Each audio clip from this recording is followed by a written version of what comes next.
What is going on, everybody? Today's a big day for Nick Sands Presents because I am sitting down. We flew in a Texas comedian, a real life Massachusetts transplanted to Texas comedian.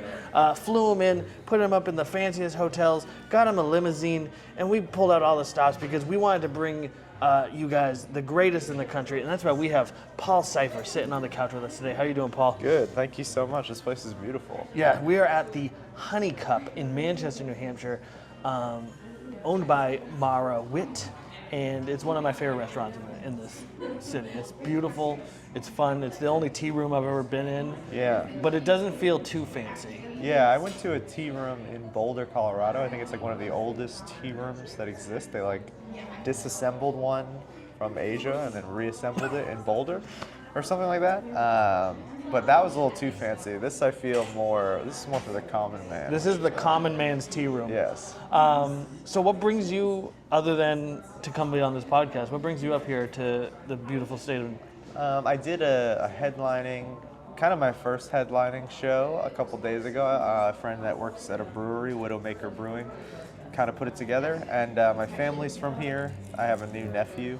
So I just booked that, and then I booked a bunch of smaller spots around it. Like I'm going to Cambridge after this. And I just like coming up here because I usually can get on stage every night without asking too many people. So it's nice. And it's I just like Massachusetts in the winter. It's nice to visit here. It is, and plus it's Christmas, you know? You want to see the fam. Exactly. What is it like being, why don't you just give me like a 2-minute kind of breakdown of like how you got into comedy, how you find yourself in Texas, how you've been making your way in the comedy world. Yeah, I started in like 2018 or 2019. I was working and I always listened to podcasts, and then I just decided to check out some open mics in Worcester, that area, and I met like Sean Connolly and these people who kind of run that scene. I did a bunch of open mics, expanded all over New England because that's kind of what you do, is try to go up wherever you can. And then during the pandemic, I was saving money. Well, before the pandemic, I was going to move to New York City. And then the pandemic happened, and it just seemed easier and more possible to move to Austin, and everyone was moving there. So I moved there in 2021, I think, like the very beginning of 2021. And then, yeah, I've been there since. And I try to get around and spend time in other cities and ingratiate myself to other scenes, but I've been there for like 4 or 5 years now. So, do you remember what the first joke you ever told at an open mic was? Yeah, I had some bad joke about my neighbors had like a Monster Energy flag that they hung outside their and it was something about how, my neighbors are the refugees of the Republic of Monster Energy or something like that. And it was just being really mean to like white trash people, which I feel like I could bring back and do better now. I don't feel like that's a bad joke at all. I think it was something about I think there was something in the news about how people were flying like, Nazi flags outside there. And so I think I set it up being like, I saw a terrible flag, and it was just Monster Energy flag outside. I mean, that is a terrible flag. Do you remember what color? Was it just the original? It was the black one with the green, claw marks, and they used to ride like ATVs around their tiny backyard, and so I hated them, and I just tried to talk about that a lot. And I believe that was technically the first one, but definitely not the first one that worked. Thank you so much. Do you remember what the first one that worked was? Yeah, I think. If you don't mind. Maybe not like the first one that ever. Oh, I do remember. I used to have I would close on it. It was my big closer. 6 months in, I would say, my girlfriend told me to stop talking about, as this man walks by, told me to stop talking about eating her ass on stage. But I've never eaten her ass on stage. I've eaten it at her parents' house, the bathroom at McDonald's, something like that. Just a silly. And then I remember one old guy one time I got off stage. He was like angry he had to follow. I mean, that seems kind of tame, but maybe back then people were like, "Whoa, you're talking about." Yeah, that feels like. I just discovered that there's something called like a term called blue comedy. Yes. Which is like really, but yeah. Just kind of dirty. Like, that's a blue joke. I feel like we've kind of gone to the point where blue comedy is just normal comedy now. Yeah, and I always think like, I'm trying to write cleaner now, but it's not always about, for me, being clean in terms of like, not talking about sex stuff, but it's, to me now, the bigger clean is am I upsetting people's like values? Like, am I challenging their politics or whatever? And if so, that's like the two differences. Because I have some jokes that are just kind of like edgy, where maybe if you're a little more sensitive, it would upset you. And so I'm trying to write stuff that's more general. Like I did Cambridge last night, and I felt like I was a little handicapped because I didn't want to upset like college kids. But then after I got off stage, I saw another comic, and I was like, I think I was too in my head about it. Yeah. You know, sometimes you like kind of don't give people enough credit. Like Yeah. I'll see old people in the audience, and I'll think some of my material won't work, and then I've done it and it works great for them. Sometimes at a comedy show, you just have to accept, like, oh, they know what it is now, and they know Right. what comedy is. As long as you're not being, like, a total asshole. And if you're being a total asshole, I think it's funny. I just personally don't do it. I love watching comics like that, and I wish I had a little bit more of it in me. But I'm trying, my goal for next year is to write cleaner and write just for more broad appeal while still being, like, fulfilling my own artistic, like, you know what I mean? Not Right. being a hack, basically. So, Right. which is hard. It's a tough line to toe, you know? It is tough because a lot of times, like what, maybe a open mic comic or even like a headlining comic might consider hack is actually what people who actually pay money want to see, you know? Yeah, exactly. Or like something at open mic might work really well, and then you do it in front of normal people that aren't like totally like black pilled on society, and they're like, what? So you gotta, it's hard. That's why you gotta do it everywhere. Like tonight I'm going back to the same Cambridge spot, and honestly, because I probably won't see anyone there for another 6 months, I'll be a little more bold. Yeah. Go for a little more, and that's why you gotta do like every room you can. Like the best famous comics are the ones that in Austin are the ones that still drop into places where nobody knows them, Right. and they're testing their stuff in front of people other than their own audience. When you test stuff, I mean, I don't have really an audience, but when you have a paid audience, if you only perform in front of them, I think you can get a little insular and not as funny. So it actually is kind of nice to be anonymous because you know you're good if you're doing well. No one gives you any credit or whatever, but yeah. You just kind of touched on the political kind of humor. Do you think that, like, I feel like for a while now it's been like hyper focused and like too much so, really. Like, I mean, granted, we are living in the silliest, some of the silliest times ever, right? But like everything that happens is almost like an SNL sketch at this point. Yeah. But like, do you ever feel like this is kind of credit to Conan, where like he was never about. This is Mara. Thank you so much. This is it's so beautiful here. I love it. Thank you. Everything is Thank beautiful. you so much. A little something. Yes. Thank you. It is. It's my favorite place. I love it so much. Aw, thank you. Thank you so much. So yeah, do you ever feel like we need to return to silly? You know, we need to return to like that kind of. I just think there's more people attempting stand-up specifically, which I've tried to focus on other types of comedic output, but stand-up is definitely my love.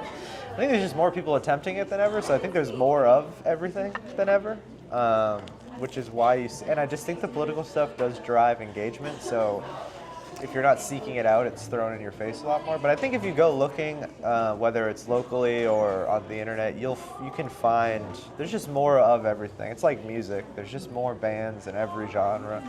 And you know, when political and sort of aware and real stuff is done well, I think it's some of the best. Because to me, the best stand-up is super, super funny, but getting some empathy across or moving people's, which I'm like totally silly and absurd and trying to get to the empathetic thing. But it's very hard, you know what I mean, to keep the laughs going. But then also like Dave Attell and Brian Regan are like two of my favorite comedians, and they don't really approach anything that's like that. So I don't know if it's like more, I think it's just more of everything. And that's just the stuff that you get. There's my friends who are successful comedians that do jokes about like social commentary and stuff. Just the comments light up because everyone's arguing with each other, and I don't think they do it on purpose, but that's just what they're gravitated towards. Yeah. I mean, it drives engagement, and unfortunately, Yeah. engagement is the name of the game right now. Yeah, and I think being silly is great because I'm sort of that old school, like, I think, especially now, their weeks are very dreary and very gloomy, and it's nice to try to get everybody out of their own head for the night. And sometimes going edgy does that too, because then there's sort of like a camaraderie and like, oh, we can all laugh at each other. But I try not to hammer it too much because, you know, it's easy to go preachy, which, unless that's done well, that's like a pitfall that a lot of people go to. So. Well, one thing I noticed is I've only been doing stand-up for a year. I've been being Cool. ridiculous my whole life. Yeah. You know, I've done like a lot of like sketch stuff and that kind of thing. But stand-up is still fairly new too. And one thing I noticed is like when you're in a room that's just comics and it's like the end of the night and you're going up, it's like if you don't tell, like every joke needs to involve bodily fluid or it doesn't even have a chance of landing. Yeah, I mean, that's definitely true, and I've heard a lot of people share that sentiment, but I also think, you know, if it's good enough, I think if you err on the shorter side, you can still do it clean and you can still get laughs from comics. And also I think it's just important to remember, when you're first starting out, it's good to just try to do well no matter the situation. But I definitely, in Austin, Sorry to interrupt you, but you have beautiful eyelashes. I don't know. Oh yeah, I usually get beautiful hair. You do have beautiful hair too, but I feel like you also have very nice eyelashes. Nice, thank you. I have good hair. Yeah, your hair Genes. situation. I have no choice but to look at the hair situation now because my own hair situation is so dire. Well, for comedy, luckily, I think it helps instead of hurt. You know, George Costanza is like the funniest person in the world, Larry David. Yeah, I don't know. It's like I have a more long-term. Some of the open mics in Austin were the ones you have to sign up for beforehand. You know, those crowds can be real crowds, but it's not a lot of support. You know, it's really only like friends watching friends. And so you just have to have a long-term sort of like, I know that I'm heading in the right direction. And I just try to use, in periods where I'm not booked a lot, I try to use open mics to compile stuff that I'm going to eventually try in front of real people. Right. And not worry as much about the result at the open mic. Unless when you go to it, you realize, oh, okay, this actually resembles a real show somewhat. But it's being results-based thinking, especially at open mics, is a problem. And but for some people, you know, I'm sure, you know, it's nice to learn how to do well, no matter the situation. Like even in the first year or two, just being able to make fun of it, the situation you're in and stuff. It's good muscles for when you're at a show and it's a little like last night the crowd felt a little pulled back, and you know, those are the nights where you're like, oh, I'm glad I've done all these crappy open mics because it doesn't worry me that much to say something and not get something back immediately. So, but I think open mics can screw up your timing and stuff a little bit if that's all you're doing, but unfortunately, when you start out, that's really all you can do, you know what I mean?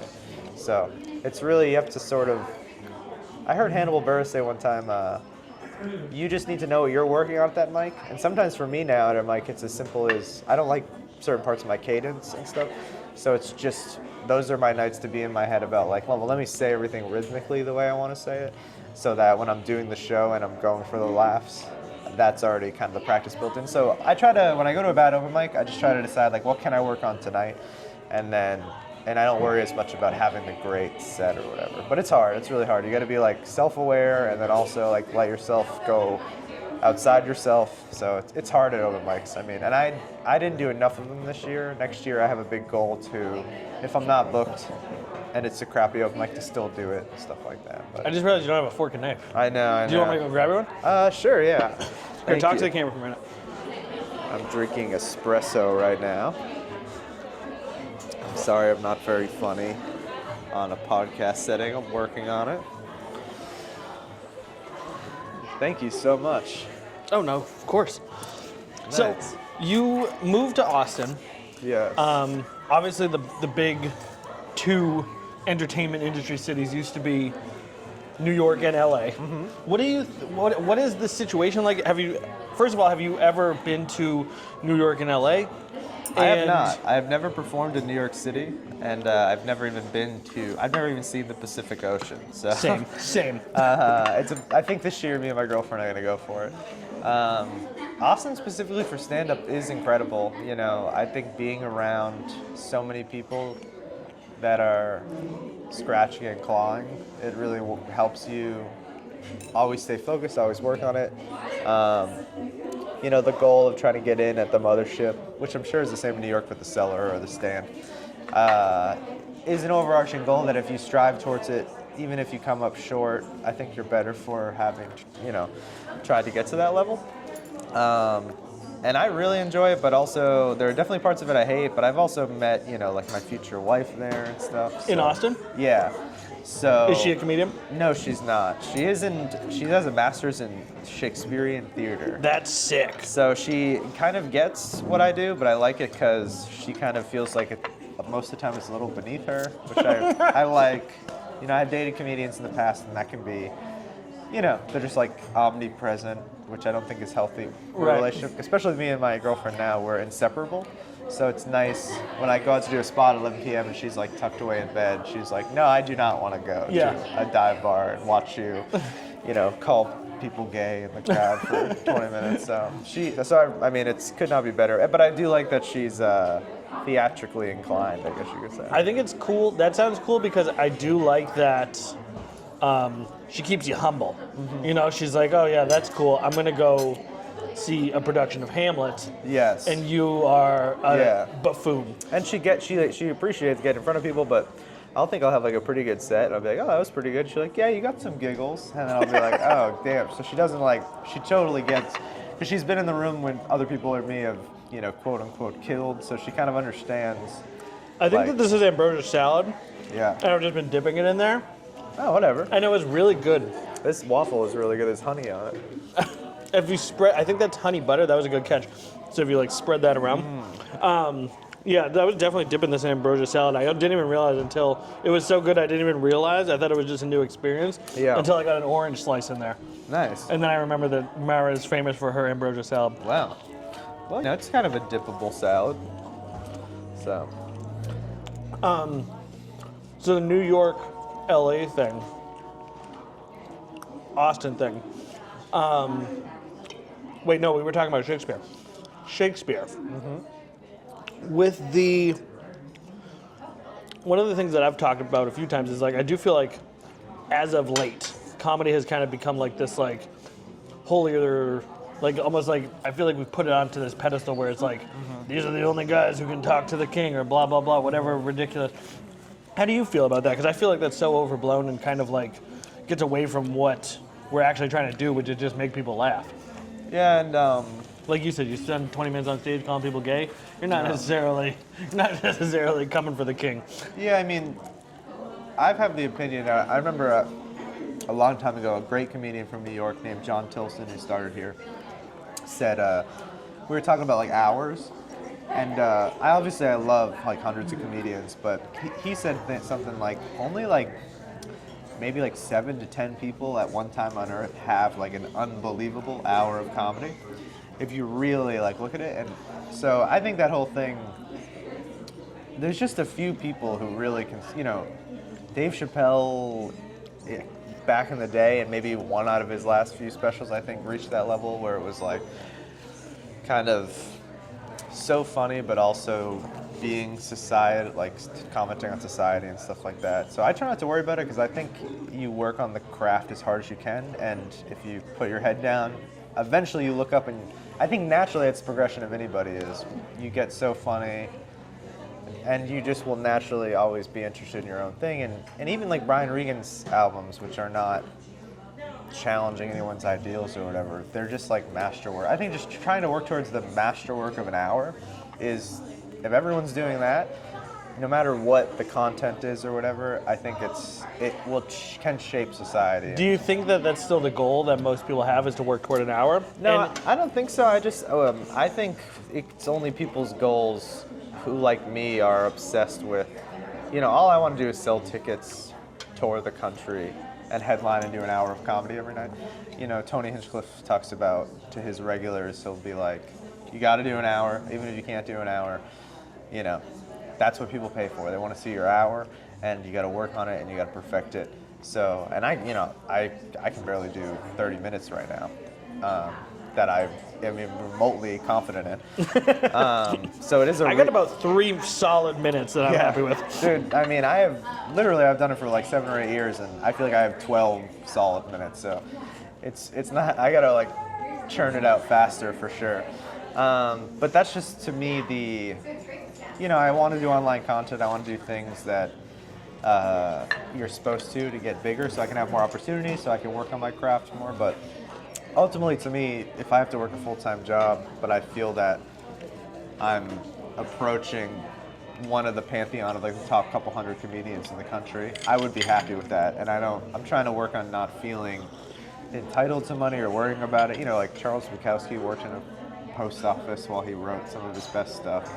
Just trying to focus on that goal. And I still am a believer that if you do that and you really get good enough at it, all that stuff kind of comes without you having to play the game or whatever. But, you know, that might be bad advice because I'm a full-time exterminator, part-time comedian, but.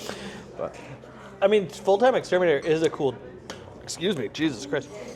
Must be a pretty fun job, or maybe not fun is the wrong word, but I do feel like it would bring you into circles where you're meeting a lot of very eccentric characters. Yeah, and it's just like the exterminator in a funny movie is never a normal guy. There's a couple good portrayals of them, but my dad owned a pest control business when I was younger, and last year, or like this year in April, I was just going through car troubles and trying to get very serious with my girlfriend, trying to move into my own place. So I was thankful to have that trade, if you want to call it that, which is really not compared to like plumbing. It's kind of just a willingness to deal with gross stuff. It's not like a expertise as much. I was happy to be able to fall back on it, and so far I've been able to manage the schedule and everything. I've had a few friends who have gotten a woman pregnant and are stressing because they work a crappy job, and I've always pushed them. I'm like, pest control is like, after a month or two, you can take a test and make more money than you make at Target or whatever. But it really is, I went to a vocational high school, it really is a very blue collar. All the guys that work in the industry are, you know, I like my coworkers, but I don't think any of them are Mensa members or anything like So that. similar situation. I grew up in auto body. My father was auto body tech my whole life. And sort of similar sounds like to extermination is that the bar is very low. Yeah. And so a lot of times you end up with, I wouldn't say the worst people, but just not, it's people who don't have a lot of options. Yep. And generally can't work a real job. Like can't work like a regular job. They don't have the social ability to like navigate a normal workplace. Yeah, I've had a lot of friends that used to get like an office job, and I'm like, I don't think I would be able to, even like the lowest level, I don't even know where to start. I mean, I can type pretty fast, but I don't have any other skills other than that, so. There's no way I could work at a company with HR because I was very notorious for pranking people at my job and stuff. There's no way that I could. Yeah, I work alone. You know, it's nice pest control. You just drive around alone all day, so I get a lot of time to listen to my own sets. I try to listen to stand-up. A big thing that I've been doing lately is I heard that Quentin Tarantino watches 3 movies a day, and he has for like 15 years, which makes sense because he's obsessed with them. So I took that upon myself. I was like, all right, well, I should be listening to like a half an hour of stand-up a day at least. That's interesting. Yeah, because I just think it's all I do. It's what I want to do, and I try to change up. Some people sort of in my wheelhouse of how I perform, and then I try to really listen to a lot of people that are nothing like me, which is honestly the stuff that I enjoy. And I'm learning that because you gravitate towards certain types of music or comedy doesn't mean that when you make it, it has to or will ever sound like that. Right. So I always try to listen to stuff that's nothing like me, and then I just, maybe the dash of it will get added to my act, but then I just make what I make, and I don't try to I think when I used to be in bands when I was younger, and when I started comedy, you kind of try to like emulate. And I realized that sometimes what you're emulating is kind of taken away from what you are, because you have an idea of what you could be, and you have no idea. When you start your year in, you have no idea what you might end up being. I'm sort of like a one-liner, more short-form comedian, but even in 5 years, I could all of a sudden be a storyteller. But I think it's important just to follow your natural inclination and not try to shape. I think too many young comics try to shape what they want to be ultimately, and I think it hampers you at the beginning. I think you got to listen to the audience, listen to your sets, let those people kind of teach you what is funny about you, and then work with that and create within that.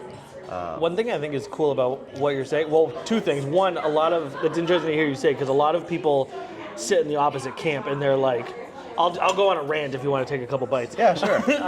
A lot of people want to they say actually don't watch other people's stand-up because you end up you may accidentally kind of internalize stuff and then sort of like accidentally steal premises, steal concepts without realizing it. Especially the more you watch, if you watch hundreds and hundreds of hours of stand-up, you don't actually necessarily know where something comes from, and so you could accidentally sort of end up with something in your set that is very similar to something you've seen and liked. I kind of think the opposite. I'm like, I have a Rolodex. Now, if you're an alcoholic or something, maybe you're right. Maybe you're not. But if you're self-aware, I have like a Rolodex of bits. I'll see other comedians do bits. Sometimes I'm like overly critical, which I'm like, oh, that sounds like this, but it really isn't that similar. But I think it's good to be aware, especially contemporarily. Like, I've seen a couple of people do like stuff that's very similar to Shane Gillis, which is like the worst. I mean, if you're gonna copy anyone, it's like copying Dan Cook in like 2007 or whatever. It's just like, that's the worst person to sort of seem like, because everybody in the audience is gonna immediately know. So I think of the opposite, where I try to listen to comedy so much, and I'll find I had to drop a joke. It wasn't the best joke, but I had to drop a joke because it was similar to a Mitch Hedberg joke that I listened to the album before, and then I re-listened to it recently, and I was like, oh wow, this is like too similar for me, especially the way I look and the way I do the way I do comedy. That's a guy that I have to really steer clear of. Right. I don't want to talk about similar setups to him. And yeah, I don't know. It's like every band that I've ever loved, you see them live, they're all wearing band shirts, and that's like before the internet, and even now, that's like largely the way that I'll find new bands. It's like if I'm really into a band, and then they're obsessed with some band from 10 years ago I've never heard of. I think it's rare in any art form that you find people that aren't obsessed with what they're doing or whatever. Yeah. And sometimes when I think people in comedy that are good say that, they either don't realize how much they loved it at one point or now, or some of them might just kind of be fibbing. Like, Right. They might be acting too cool or whatever. But, especially stand-up, you're in clubs every single night seeing other comics. So even if you're not taking comedy in on your YouTube or Spotify, you're still watching it all the time. Right. Or you're just standing outside and talking shit about the comedian on talking stage. shit about the other people while they're up there. Yeah. But, I mean, and some people feel that way. I have a friend, Ben, that feels that way. But I've always just... also, honestly, to be corny, stand-up is like the thing that I go to when I'm and I always think it's not going to work when I'm very down in the dumps, and I put on like a favorite album or a favorite special. It pulls me out of it so quick, which is actually sort of the opposite of music, which a lot of the music I listen to is stewing in melancholy. I feel you. After every breakup, we listen to Alkaline Trio and just Yeah. get sadder and sadder. Yes. And so I don't know. I don't even have a choice whether or not to listen to stand-up. I think at this point it's like part of my mental health routine to pull me out of funks and keep me sort of jovial. But, I think that makes a lot of sense Yeah. because to me, I mean, I think I agree with you. I know. Again, I'm not. I haven't been doing stand-up for a super long time, but I've been doing just comedy in general. Making people laugh for a long time, and I feel like some of the best things I've ever done have actually been directly inspired by other people's bits, even if they, and then I take it and make it my own. Yep. Too. And I feel like there's something to that. If you're not taking something word for word or whatever, then I don't think there's anything wrong with that personally. Yeah, Geddy Lee said one time that because Rush is obviously, I mean, they're like literally one of my top 5 favorite bands of all time, and he said I could have guessed that. when you start, you're a mixture of all your influences, and people who like that type of music can usually, or comedy in this case, can kind of pull that, but eventually you get so good that you stand in front of those influences, and only you really know where all that influence came from. And I think in comedy it's a similar thing, that you sound like different people, but you work towards a level where now I've gotten so good at what I do, and it's such an amalgamation of everything that I like, that it's really hard to pick. And now if I mentioned it, if I said certain people, you might be like, oh yeah, I do see that. But I think that's really when you start to hit. And I'm hopefully kind of getting there now, where I feel like I am influenced by a lot of stuff. It helps my joke writing. Sometimes the joke writing exercise is like, how would Mitch Hedberg say this? How Right. would Bill Hicks say this? A bunch of really different comedians. And then that can kind of infer what I want to do. But when you get really good at it, then you seem very unique. And, everything is a rehab. I mean, of comedians, whether they know it or not, are doing some form of like Dave Attell, Brian Regan, or Dave Chappelle. Right. Or Louis. There's just like 5 comedians, or Sarah Silverman. You know what I mean? And because their rhythms are just so... Everything's been done. Yeah, and their rhythms are so iconic, and the way that they approach Jeselnik, which was a big one for me when I started. Well, I mean, every skit is same idea with sketch. Is it's like every skit has been done by... Everything you're doing is essentially either a ripoff of The Simpsons. Yeah, or Kids in the Hall. Yeah, or Kids in the Hall or something like that. Like, Yeah. it's all been done and done and done. It's just adding your own flair to it that makes it unique. Yeah, and I think eventually you get so good at it that you stand, you know what I mean? And there's only so many human experiences, too. Like, you can't... Like... Yeah, to use Tarantino as another example, I mean, his movies are famously shot-for-shot recreations of movies he grew up with, but he does them at such a high level and he mixes that in so fluidly. And they're so obscure. All of the references are so obscure. Exactly, and that it's not plagiarism, it's homage. Yes, and it's just amazing in its own right. And then if you're just a layman like me that's not like a super film head, I don't even notice. Yeah. It's just beautiful on its own. Right. So I think that's what you kind of work towards. And with stand-up, it's funny because I think all of these like lessons apply, but then it just comes down to a lot of people are just doing the silliest, dumbest jokes. Right. So it's funny to like kind of conceptualize it so much. You know, I try not to talk like this before sets. Like sometimes with comedians when you're talking with them, because I've noticed I always bomb when I have these sort of intellectually heightened conversations. Right. We can talk about dicks if you want. No, this is perfect. You have a show coming up. Yeah, but that's like 6 hours. I mean, like 10 minutes before I go on stage, I'm like, this is what I think about stand-up. Then you go up there and you bomb horrifically. Like, why was I even pontificating about anything? I should have been looking at my notes or whatever. So this is nice to do in an environment where I don't have to go up and then prove that I don't know what I'm talking about in front of everyone. The other thing I was going to say about that is like, I think watching other people's sets shows you, because really you're standing on a stage with a stool and a microphone stand, and like so that can sometimes feel limiting. But if a lot of stand-ups, a lot of like great stand-ups, if you watch their sets, it shows you how free you really are. Like there really are no barriers. Like, Casey Rocket is, I mean, he came, I don't even know. Yeah. He came as an open micer to Austin. And I saw him at an open mic, no one was listening to him. Dude, I don't know how he keeps up that energy for an hour. I stood at the back, but when no one was listening to him at this place called The Blind Pig, first night he was there, and I went, because, you know, sometimes people are really loud on stage, and you're like, especially me, I'm a little bit of like a pompous, I want to crush speaking, like, slowly.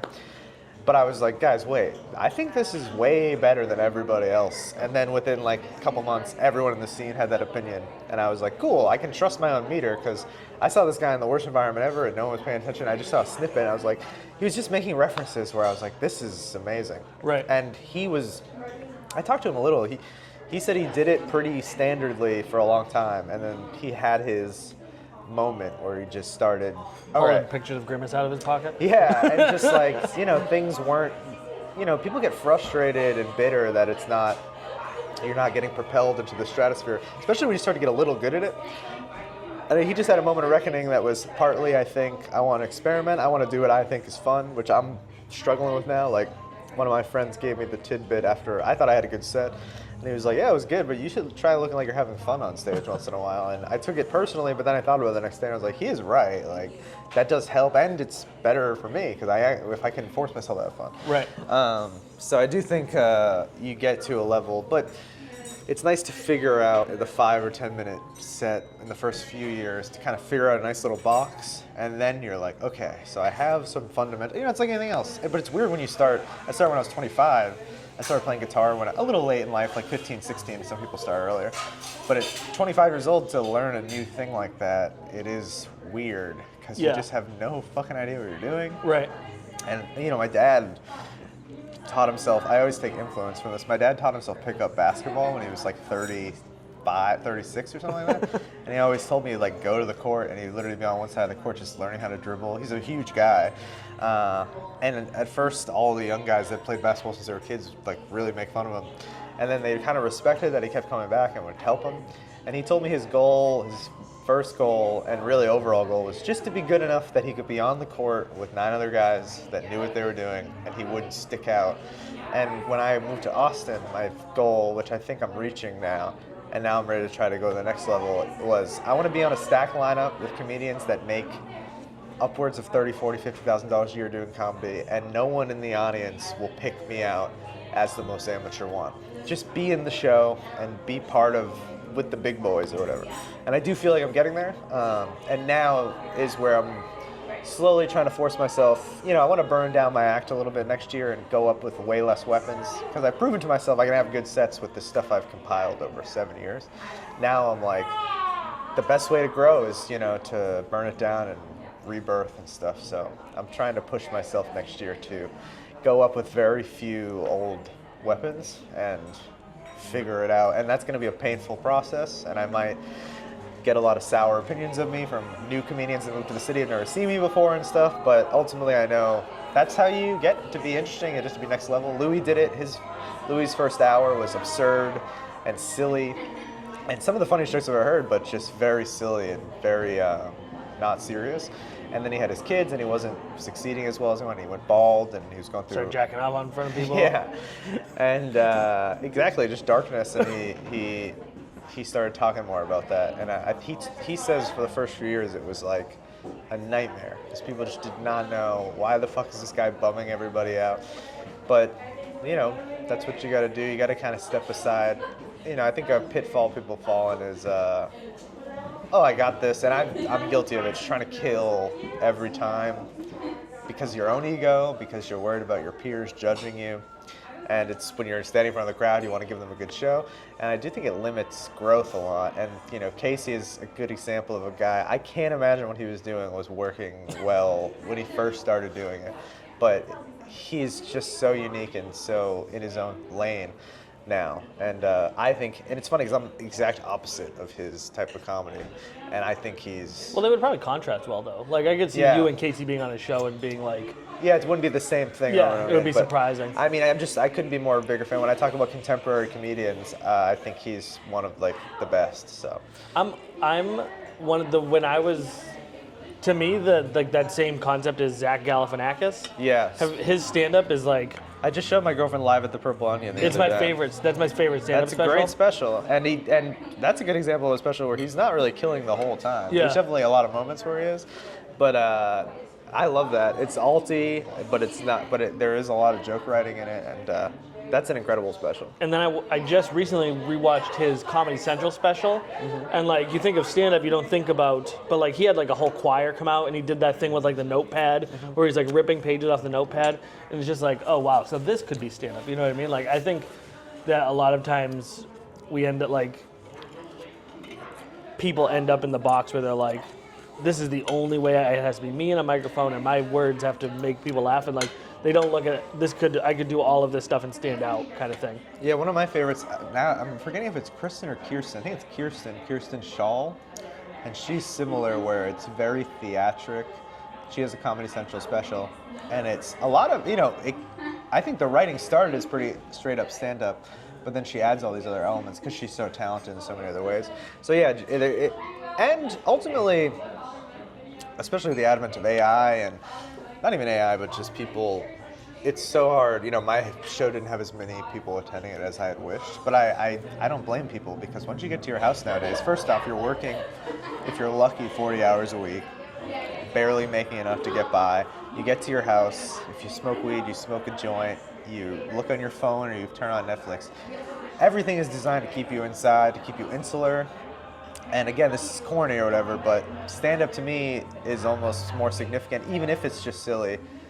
And it's with today's world, shootings and stuff, the idea of sitting in a room, sometimes I think about it in Austin, sitting in a room with 300 other people and then seeing someone doing something live, even if it's just straight up joke telling, that is such a human experience now that I think there's some people who really, I always forget, because to me, when I fell in love with stand-up, I just started doing it. I forget that there's people, and you meet them in Austin, who are, I have no interest in doing it, but I love watching it, and thank God. And I do kind of get why people are like that, because it's becoming rarer to see anything like that. You know what I mean? I think that's what appeals about hardcore music and punk music, is that the hardcore to comedy pipeline needs to be studied. Yeah. It's like every single person. Well, there's not that many successful ones, so maybe it doesn't do study that close. You know? It's basically like Ian Fidance, and that's it. And then a bunch of comics that listen to Turnstile now, which is, you know, whatever. I like it, but it's not. To me, it doesn't make you a hardcore kid if you listen to the last two Turnstile albums. But you had to at least seen Madball one time. yeah. And, you know, I'm not going to be pretentious about it, but I'm I just think kidding. hardcore, the community is, and that's another thing about people. I mean, like, hardcore is so different now than it used to be. It's not even. Yeah. You can't even really compare it. It's a completely different animal than it ever was. But just that idea as AI music and stuff comes to fruition, the only community you can really seek, to me, that'll feel really good is 50 people in a sweaty room watching a band of usually teenagers that are chasing, you know what I mean? It's I don't think that'll ever go away, and in fact, I think it'll become more important as time goes on, even if it's not monetarily viable. Which, We are very lucky because we grew up in, my opinion, the greatest time for hardcore. In the greatest, I mean, the Northeast, there is nowhere better. Hardcore has never been done anywhere as good as it was in the Northeast. Yeah. And like late 90s, early 2000s it was a is good some of the balance best. of incredible music and then still had that violence and that terror when you went to a show, but not, I mean, I can only assume, you know, late 90s and early 90s when I was too young to do that stuff.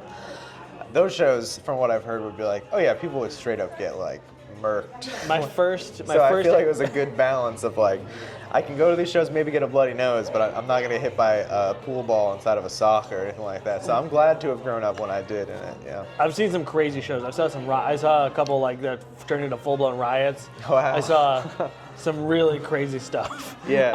I've only seen like, you know, a lot of those bands, like I saw Scarhead in like 2000, but they're all like old men now, so Yeah. it's just like a different vibe. Yeah. And it's like fun to see it and to see them sort of relive their youth, but I'm not looking over my shoulder as much as I think people probably were when Madball was like young. So the first hardcore show I ever went to was Full Blown Chaos in Madball at the bomb shelter in Manchester, which is right over here. Wow. And I remember I was there, I was way in the back, and there was a guy had jumped behind the bar and was throwing like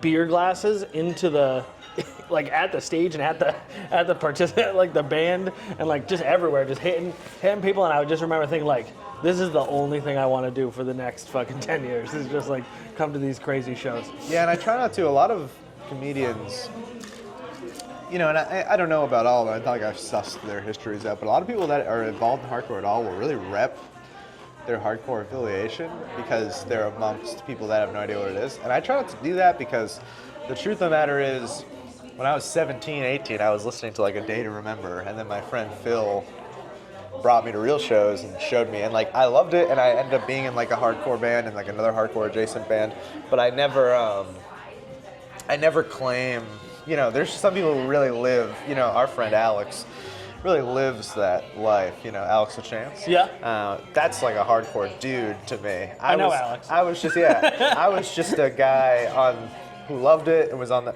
but as soon as, you know, I saw COA at like a basement in Framingham, and as soon as ski masks, people started putting ski masks on, I was like, all right, I'm gonna walk to the back of this room, you know what I mean? So I never tried to over rep it because I think some people, also, a lot of hardcore kids in comedy think it's like interesting, and to me, it's like unless you make it interesting, it's really not that interesting. Like they think it's so. Well, yeah, I listened to bands that played in basements, and I'm like, most creative people, even if it's not a heavy music genre, have some experience with like something like that. Right, underground art shows Yeah, or whatever. so I try not to like over represent. I just think some people they're especially like straight white dudes. They try to cultivate because you don't have any natural, obvious things to draw from, so they just try to mine everything about their life, which if you do successfully is great, but I think a lot of guys just think it's, and I'm guilty of it, I love wearing band shirts online. Last night, I mean, I'm dressed as a traditional New England white guy, yeah, so. Some guy in the audience last night, I was wearing a different military gun shirt, and he was like, DM'd me, it was like, sick shirt, here's a list. I don't think he knew I was from Massachusetts, I didn't really talk about it. He was like, there's a really good scene here, and he sent me like 3 different shows that I could go to tonight. And I was like, oh, dude, thank you so much. So I think people sometimes, you know, you just try to categorize yourself in anything. So I try not to over-represent Right. hardcore, even though I have been to a lot of shows. But Well, I think what's the interesting about hardcore, and I think that every subculture, subgenre of everything could take a message from this. Is like when you were at hardcore, like everybody is very welcoming. Generally speaking, everybody's Yeah. very loving. But like if you fuck up, there's like a painful lesson at the end of you fucking up, and so like it teaches you like this is how you navigate a subculture in very obvious ways. Whereas like I Yes. feel like in comedy, I wish there was more street justice. In comedy. there's not a lot of street There's a lot of justice, disrespectful people, and if you open hand slap somebody, everyone's gonna, even if they deserved it, everyone's gonna think you're a psychopath. Yeah. When in hardcore, and sometimes I was probably wrong. A lot of times when I saw someone kind of getting, roughed up, I'd be like, well, he probably did something wrong. You know what I mean? A little bit of victim blaming going on with people. So I don't think it needs to be violent, but there could be like it's just a very some people really strong system of checks and balances. Especially in the open mic scene, people really get out of pocket with. And now I'm doing a lot of work on myself, and I'm learning. I'm a little sensitive, so sometimes people come up to me and they'll say something to me, and I'll be like, "What the fuck?" And then I have to remind myself, I think this person thinks that that's in comedy, kind of how you ingratiate yourself. Is like, they'll say something rude to me. But I think they're fucking around. But then, like, I don't know them. So in my head, I'm like, if my best friend said that to me, I'd be like, oh, word, that's funny, or making fun of me or whatever.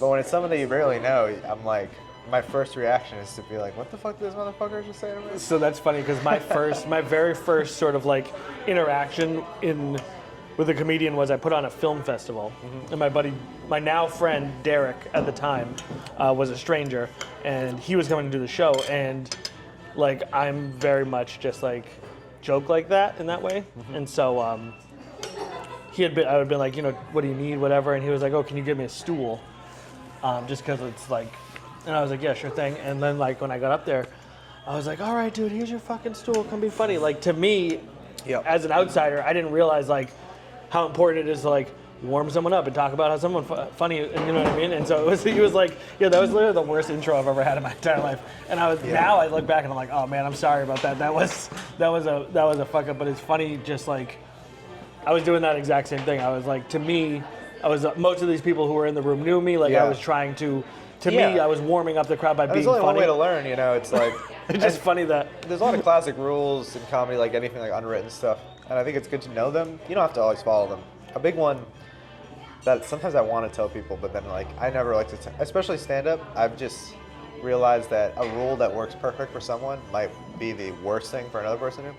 But generally, when you bring someone up, you talk them up, and then when you come up and that person's leaving, like if I follow someone, that's when you can do the roasty. Because the thinking is, all right, I want to get the crowd. Sometimes you overdo it. People are like, why is this guy trying to seem too cool? But the idea is you give him a little jab as he's on his way off, because it's like, we're moving on to me now. But when you're bringing someone up, you want to be like, even if I don't know someone, I'll be like, this is the funniest guy I've ever seen in my life. And then I'll be like, what is your name again or whatever? But lesson learned, Derek. I'm sorry. Yeah. But it's good, at least in comedy, if you do something like that, you don't, get swarmed. By always a positive. Yeah. Well, some people really deserve it. Absolutely. I went to a show one time in Western. Well, it's hard when you talk about stuff. I wouldn't even say bands. I don't want to be like a soft. Yeah, snitch. I wouldn't do that. But this really drunk European guy who I think was stoked. It was a side project of a very much bigger band, and he kept trying to grab the guitar while he was drunk of this guy who clearly in hardcore sometimes you just can tell this is not a man to be trifled with. And he went up to the mic in between songs and said, "Hey man, I'm glad you're having fun. If you try to grab my guitar again, I'm gonna hit you over the head with it."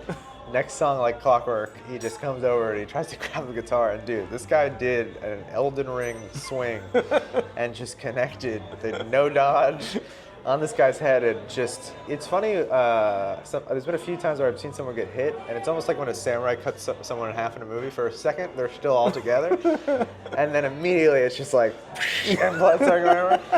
And like I was being a dick, and it was probably a little bit too much of a lesson. But I was like, you're alone in a foreign country with hardcore dudes, and because he probably loved Hatebreed or whatever. He's only experienced it on the internet, and was like, this is what life is like, and he thought it was about that life, and he was taught very quickly it was not. And they got him out of the show, and he was on the curb, and I think an ambulance might have come, and the band just kept playing. And that's a little bit too harsh, but there are definitely times when comedians are talking during my set where I wish I could just hit them over the head with a mic stand just to douche them. You know, that little. You probably could. You should try it.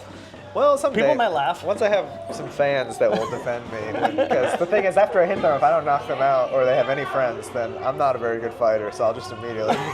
Well, this is the other thing, too, that to get away from the violence, but more for like I think that, again, it's just like all, as you enter into more sort of subcultures and stuff, like this appears, but like I just feel like the camaraderie that you see in hardcore and like your friends and the people that you're friends with and how close you become, I feel like comedy could use more of that in general. I do, especially. I feel like we have a really strong, tight-knit group up here, but when you can see in certain other people that it's like...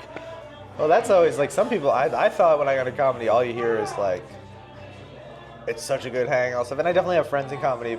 Lately, I felt a little, I'm friendly with people. I feel like I don't have this. I'm so thankful for my girlfriend, because if I didn't have her, I feel like I'd be very alone in Austin. I definitely am friendly with people, hang out with people, but I don't really have the best friend group that I thought pursuing comedy would grant me. Maybe, and I'm still open to hopefully someday getting that, but a lot of it's just timing. And down there, is there a lot of like, because I would imagine you're around comedians all the time, you must like I would imagine you guys write together. Do you guys sit up and bounce stuff with each other? And like, is that helpful? Is that hurtful? Does that Again, like naturally sort of come out of being in a group of people like that? I think you just gotta, it's different for everybody. I like writing with people, but if I don't write alone, then writing with people is very fruitless. I already have to have a lot going on in my notebook to make it useful for me to sit with someone. Lately, I've regressed, just because I'm so busy, I don't hang out with people as much. So it's just kind of different for everyone. I think it's good to, I wish I sort of had one of the reasons I got into comedy was I started listening to Come Town, which is Stav. Never heard of it. No, I'm just kidding. Okay, good. And those guys were, to me, I was like, I'm going to get into comedy, and someday I'm going to meet my Stavros, or I'll be somebody else's Adam Friedland, and that has not happened. But I think that is a great way, like, if you can find that in any pursuit, it makes it a lot easier to get through, because it's a slog. It sucks, and there's more bad times than good times, especially when you're pursuing it in a city like Austin. And it's, so I wish I had that, and some people definitely do have that in Austin, and I always feel weird, because even when I was drinking, I was never the stay out late and hang guy, partly because I didn't want to, but also partly because the times I would do it, I feel like I would do more harm than good. Like, I feel like I'm a good, like, walk by and say hi to everyone and be like, all right, I'll see you later. I feel like if I hang till 3 a.m., I end up just, people like, this guy's like a weirdo or whatever, so. And still searching for that, and also just, a lot of people in Austin are working full-time jobs, they have partners, some of them have kids, and you realize there's not a lot of time in between. So I'll see a friend 4 times in 1 week because we're on the same shows, and I'm getting along with them, and then I won't see him for 6 months because we just happen not to pass each other. It's, it's tough, and one of the things I'm putting out into the world for 2026 is, opening myself up to more friendships and trying to get that, because I do miss that. Being in a band, you're with, if you do it right, you're with 3 or 4 of your homies, and that can go bad after a long time, which I've seen. I will say that me and Alex, we do a lot of stuff together. Yeah.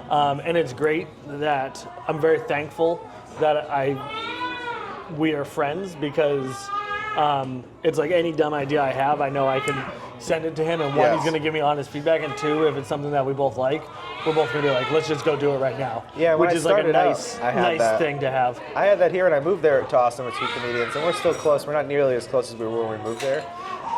Thank you so much. Which is a natural thing that happens. You grow apart from certain people, but it's when you start out. It's those guys. We just met at an open mic.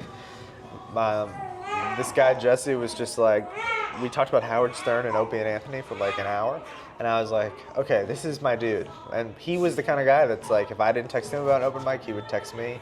When you start out, you need that.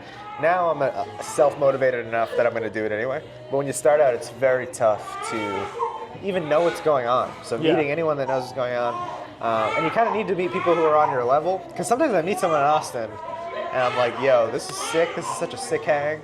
And then they go on stage, and I'm like, oh, I can't be friends with this person. And I feel bad for that, but it's like, Yeah, he's just not where I'm at right now in the grand scheme of things, and I'll be friendly to him, but this is not going to be my homie for life, just because he's about 5 years behind me in the onstage product, or whatever, which is mean, but Do you think you can judge that now? Like, are you able to be like, oh, you probably been doing this for a year, you've been doing this for X number of years? If I see someone on stage, I feel pretty good about that. I could, but I mean, Cam Patterson was like 2 or 3 years into stand-up when he moved to Austin, and when I saw him on stage, I was like, this guy seems like a veteran more than people I know have done forever, and that's the thing, you have to not get it down on yourself. Some people's path just takes a lot longer, and I used to be really addicted to the idea of getting somewhere with it, so I could show my parents or show previous partners or rub it in my rivals' faces, and I've learned that's so not important, and that I just want to become the best stand-up I can be, and if that involves me doing it, I'll never stop doing it, but if I'm a 50-year-old guy that has a full-time job and I'm still doing it and I'm still pursuing it with my whole heart, I'm willing to live with that, you know what I mean? I'm hoping that won't be the case. I hope someday things break a certain way or I get good enough, but... This interview is so bad it's making babies cry. I'm just kidding. This is... You're doing great. My brother has a brand new nephew, so I'm going to go see him tomorrow. So I got to get used to it. Your brother has a brand new nephew? I have a brand new nephew. Okay. Yeah, I have a kid. I was like, what? Yeah, I got a kid. It's my brother's nephew. Somewhere. No, I don't know. It's hard to Well, I keep guess track. I have 2 brothers, so one of my brothers is a brand new nephew. All right, there you go. Yeah, bunch of babies. I wish, dude, that's one of my biggest... I want everything in the world, and I wish me and my girlfriend could have a child and we have a family. But, I've been reading Cormac McCarthy a lot lately, and one of his quotes is... That's very depressing. Yeah. One of his quotes is, life is about choosing your regrets. Because a lot of people think life is about, choosing what you want to do. And I love that quote because you have to choose what you're willing to live with not doing, and for me, kids and a family, if everything works, like next year if I become a Kill Tony regular, the first thing I'm gonna do is propose to my girlfriend and say, let's have a baby. But it's probably gonna take me a few more years than that to get where I wanna be, and I'm just gonna have to look back at life and be like, I was willing not to do the kid thing, even though I wanted it, I'm a little selfish, a little narcissistic, so I want this over that. So Cormac McCarthy, I used to be big. This is my best memory of Cormac McCarthy book. Is I used to be big into prepping. Like I was really into nice. That's end of a the very world, New Hampshire code. like keeping all having fucking 6 months worth of food available, having lots of guns and bullets, having all this stuff. And then I read The Road. Yep. And I was like, if this ever happens, I am going to immediately kill myself. Yeah. So there's no way I want any part of it. Yeah, There's no need to prep for anything. Bill Burr's joke about prepping where he goes, he was really into it, and I forget what special it's on. He says, I'm going to butcher it, but he says, yeah, I realized all I was doing was collecting supplies for the toughest guy on my street. Because if you have all that shit, they're just immediately going to be like, oh, let's go to Bill's house. We'll shoot him in the head, we'll steal his wife, and we'll just get all, so. Yeah. I hope if there's ever a disaster, if they ever drop a nuke, I hope it literally lands 7 feet from me and my entire family. Yeah, I have a unique belief that I'm favored by the Lord, so I've always thought about if there's ever I don't know why, I have this thought there's ever a zombie apocalypse, I'd be like, I would not, because my whole life is second-guessing decisions, my whole life is anxieties. If that happened, for the first time in my life, I'd be like, okay, I'm going to just try to be an action hero. Now, it's probably going to last about 15 seconds, but every choice I make, I'd be jumping through windows, I'd be climbing on top of cars. And high risk, high reward. For some reason, I think to myself that I would be able to do it because I would finally be able to be the unfettered person. The chains would be off. Yes, where I'd be like, all right, well, I'm definitely going to die, so I might as well go out in the biggest blaze of glory I can. I mean, we all have seen a really dumb but confident guy pull off incredible things that he should not be able to do. Yeah. So I feel like that really, the unfettered confidence is the ultimate weapon you have in the apocalypse. I think it's in stand-up now, a lot of people, I think it holds them back from getting better, but there are one out of every 100 people that when they start are so delusional and they actually do get better, and their growth is just unlimited because they're like, if it goes bad, they're just saying to themselves, that was sick. I think that hurts you a lot of times, but once in a while I'll find somewhere I'm like, this is actually working for you. Because I'm of the school, Joe List, Mark Norman, Sam Morrill. I feel like Brendan Schaub is a great example of just comedy by charisma, you know? Like it's so funny. People, I mean, he's less popular to make fun of now, but Shab jokes, and I know, but it's still true. No, but it's I don't funny. I'm not a hack. Sometimes the comics, when we make fun of him, I'll be like, by the way, when he was doing it a lot on a 10-minute set, he probably sometimes, because you learn comedy. I've seen guys who are terrible have the one night in the every dog has its day. Right. So I love making fun. On eBay, I bought a Brendan Schaub Philadelphia Helium 2019 headlining shirt. It's specifically for one tour. It's a sick design, and it just says like Schaub Helium or whatever. And I've thought about wearing it when I signed up for Kill Tony, but I just, because I think it's a sick shirt. I think it's funny. It's just kind of like a novelty. But I don't want to get, talking down on other comedians. And even for new comedians, I just, like so many times in my life have I, recently someone got pulled on Kill Tony, and right when he got pulled, he was like, yeah, and everyone freaked out, everyone was screaming, and so I turned to my friend and I say, I mean, all he did was get pulled, he hasn't even done well yet. He comes back to the room and he goes, I'm a regular, and I went, all right, I'm done. However, because when I get pulled, I'm going to be very solemn and be like, all right, nothing has happened yet. I've been signing up for the last 40 weeks. This is just getting pulled. You've been pulled twice, right? I've been pulled 4 times. 4 times. Over the years, different venues. So I'm learning that, you just can't, everyone has a process, and sometimes you see someone who's great and he's literally just doing stuff he wrote that day, and you'll write them off in your head. So I'm trying to get better at just trusting. Sometimes it's very obvious that someone's very mentally unwell and that they're never going to be good at comedy. But I've been wrong about some people that I thought were kind of like that. So trying to step back and realize that, and we talked about watching comedians. Not only do you want to watch comedians and be like, oh, that's nice, I could learn from this. Learning what not to do. Watching bad comedians will, if you're really honest with yourself, you'll be like, oh, this person's like, I tend to like do this a lot, which is why I try to wear boots on stage now, because I feel like it grounds me. But I learned that I watched a lot of other comedians that are just always like finicky, and on top of being bad, they're doing that. I'm like, it's making it even worse. And learning what not to do, and sometimes a really bad comedian will just make a choice where you're like, I actually like that. I actually like this choice. So I'm trying to be more peace, love, and harmony. All right. It's very tough. My natural New England inclination. The inner cynic. Think that everybody hates. There. Yes, because I hate myself, which then I'll just project it on everybody else. And that's what I've been taught, and I've had success in creativity doing that. Yeah. But there comes a point where it's like, this is unhealthy not only for me, but other people are thinking that I'm a selective hater. Yeah. You got to be a selective hater. And when you like good example of this is I am in competition with Adam Sandler. Yes. But he doesn't realize Yes. it. Because I want to be the most famous person to ever come out of New Hampshire. I've already beaten General John Stark. He doesn't even have a YouTube channel. Sarah Silverman as well. Yeah, but I feel like Adam Sandler is bigger than Sarah Silverman. Yeah, I like Sarah Silverman's stand-up better, but she's not as big. Yeah, I also like her stand-up better, but he's just more successful. I think you can do it. If you kill Adam Sandler, then you'll be right there. You'll be. The same fame level as Adam Sandler. If I kill him, that's true. That's a good point. Yeah, if you assassinate him, I you go hadn't right thought to the about top. that. Yeah. Interesting.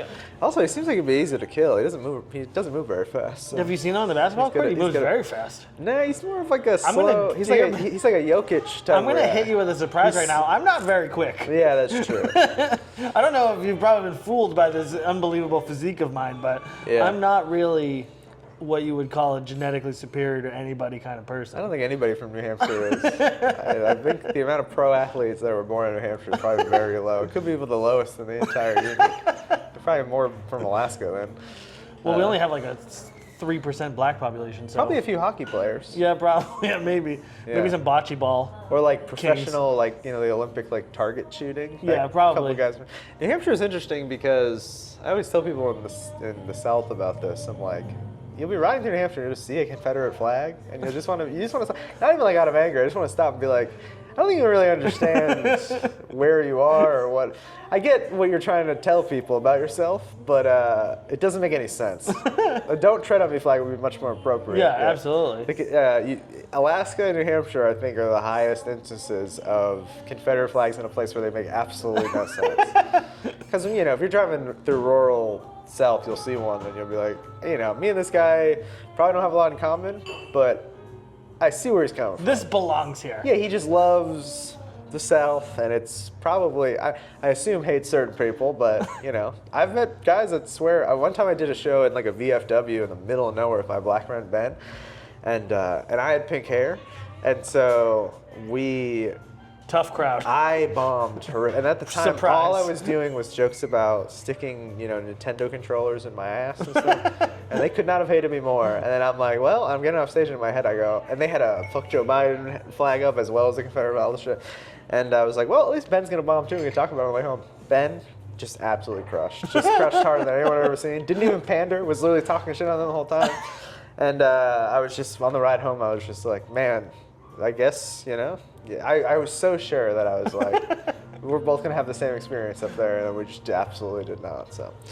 you know, that's what that's comedy audiences. They can surprise you. You know? Now, don't get me wrong. I'm sure that if Ben was just at a gas station alone at night, those people wouldn't have been as nice to him. But, you know. For that one night only, they were very happy to have him. They were buying him drinks after. Some guy like offered his wife to him. What? It's very weird.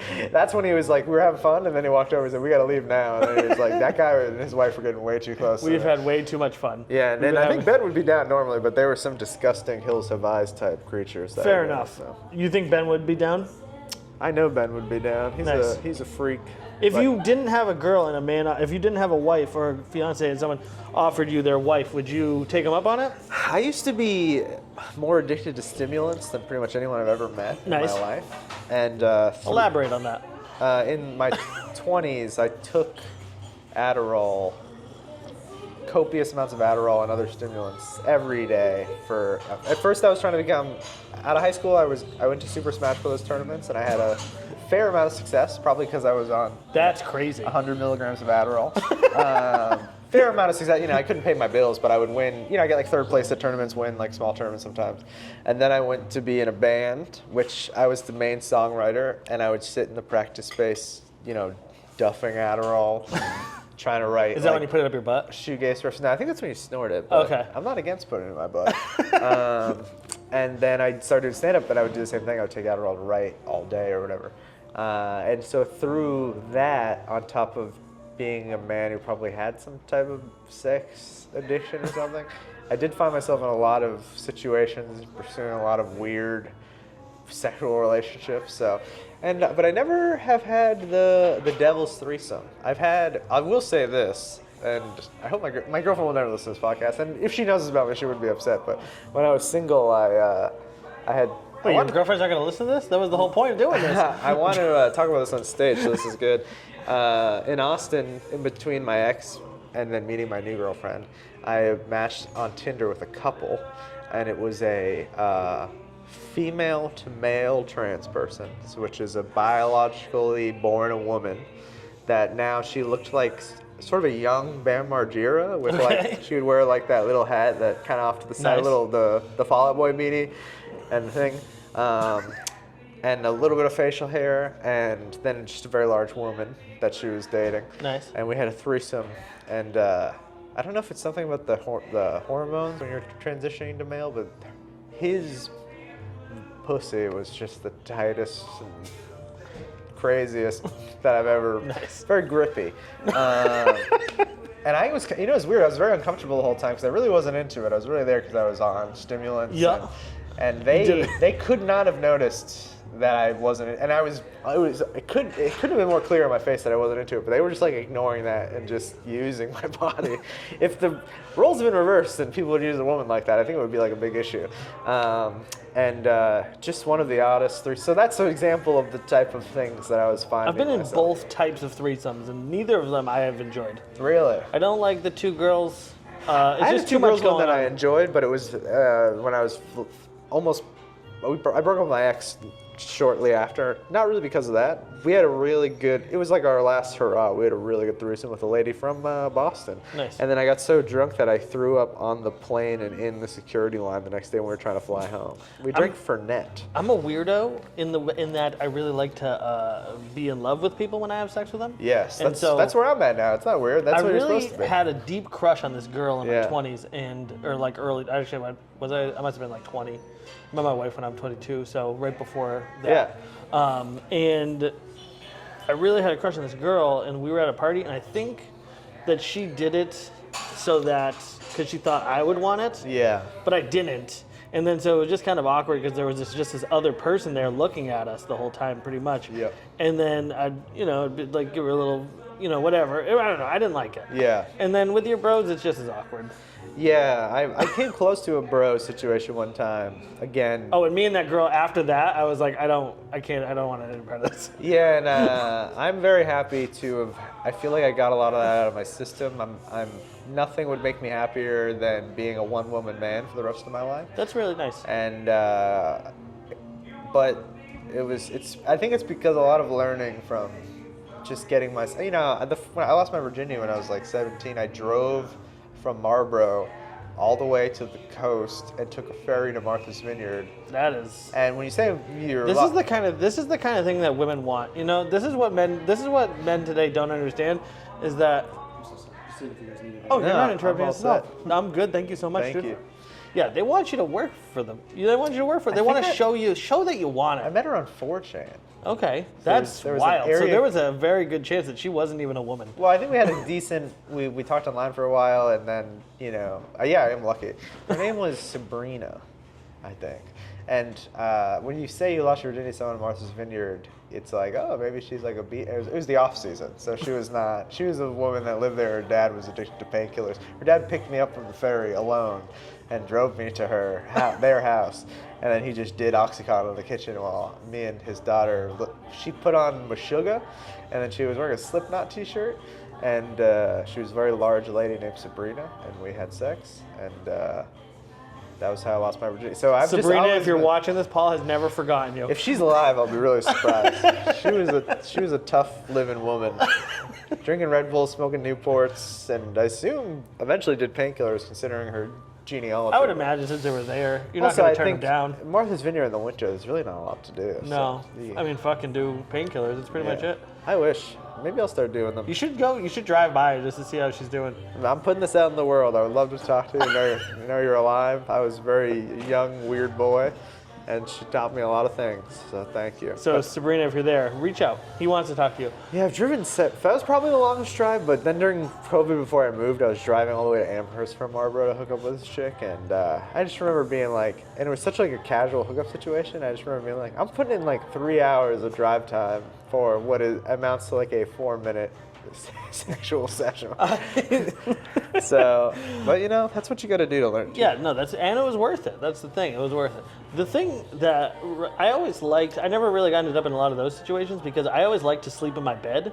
Mm-hmm. I don't really love sleeping in strange places. So like it had to be like I had to be able to get there, do it, and then get back to my house so I could go to sleep in my bed at a reasonable 1 o'clock is kind of like when I like to mosey in. I think I have had a slight sex addiction, and then when you take Adderall, you just ruminate in your ability to focus on something so I would just be on Tinder for like 6 hours, and if you're on there that long and you're even remotely charming, you're gonna find something. Which I am. Yeah. See, luckily I miss the apps completely. I never had to do that.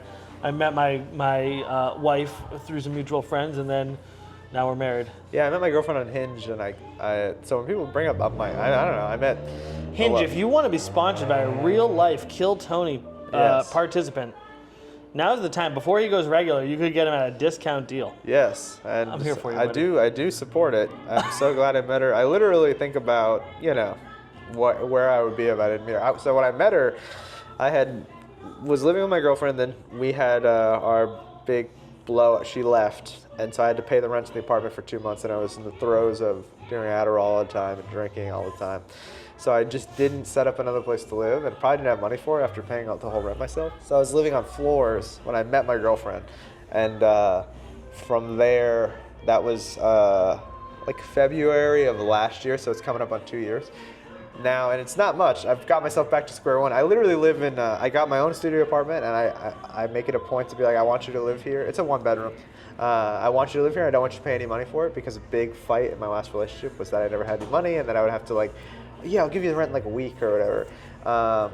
And so I've worked, and she always wanted me to get a full-time job, and I just resisted it so much. So I take pride if my ex ever knew this, she'd probably be fucking unbelievably angry.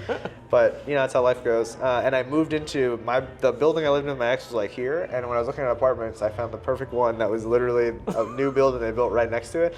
So I look out my window into the apartment where my life imploded, and I'm like, all right, it took me 2 years to get back to where I was, but in a much better way. And I just don't know where I'd be without my girlfriend, because I think you probably want to get your own motivation to up your lot in life from internally, but some people are just not able to do that, and I totally did it through she's like the closest thing to a religion I've ever had, a savior, whatever you want to call it. Well, I don't think that what you just said is true, because I think most people, that's like the whole point of AA, is like you need to find a power outside of yourself to believe in. And it's scary to think that the power can eventually realize that, you have a small penis and she walks out on you. We're so in love, I don't think she'll ever do that, but my mom gets like worried that she's going to be like... She's like, Paul, you have a small penis. I've seen She's going to leave you. It's tiny. It's ridiculously small. But, I think now I'm built up strong enough where even if that happened, which would be the worst thing in the world, at least I think I would be able to take the baton and project... Or, just go back to being a drug addict. Yeah, fuck it. At that point, why not just go back? It's a good ancillary prize. Yeah, you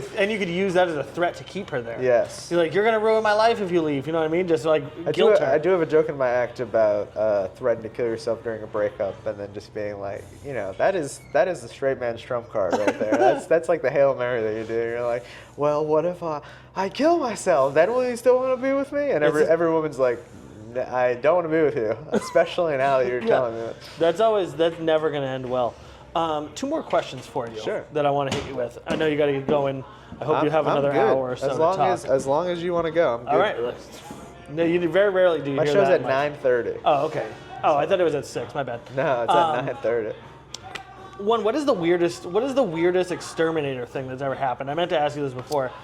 But there's got to be some crazy fucking exterminator story you have. I have a lot of weird ones. I used to do bed bugs a lot, and that's my biggest nightmare. One time, the one that I try to tell on stage sometimes is in the actual story, I drowned a rat to death on the top of a skyscraper in Boston. I changed to a squirrel when I tell it on stage, because I think it makes it more horrifying. But again, it was Adderall. I was on Adderall all the time, working like 5 a.m. and I set all these rat traps in the top of this very expensive building in Boston. And I caught a rat by its paw.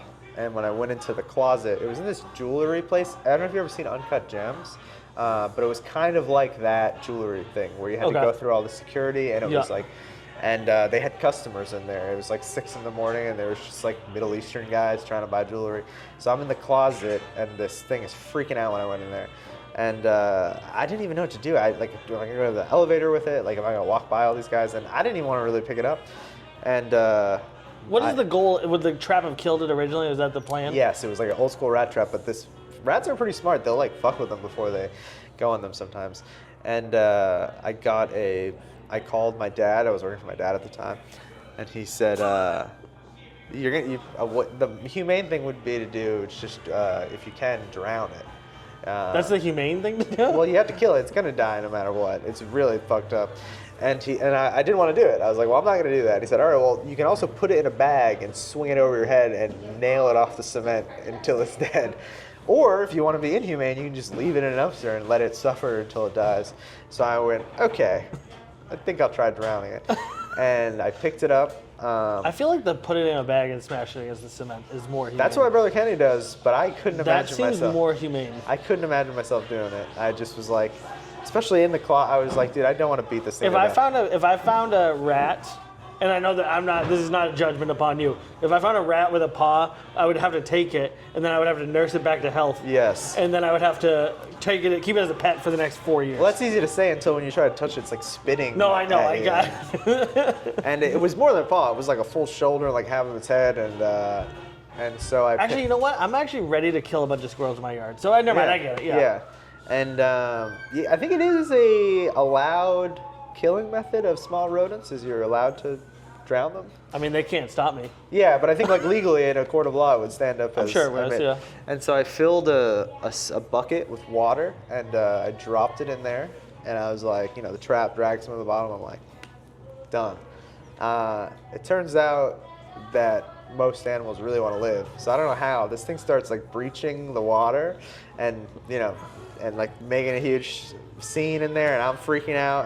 I'm probably on like 90 milligrams of Adderall all the time, because whenever I'd work early, I would just take that shit, just like listen to thrash metal driving in the city.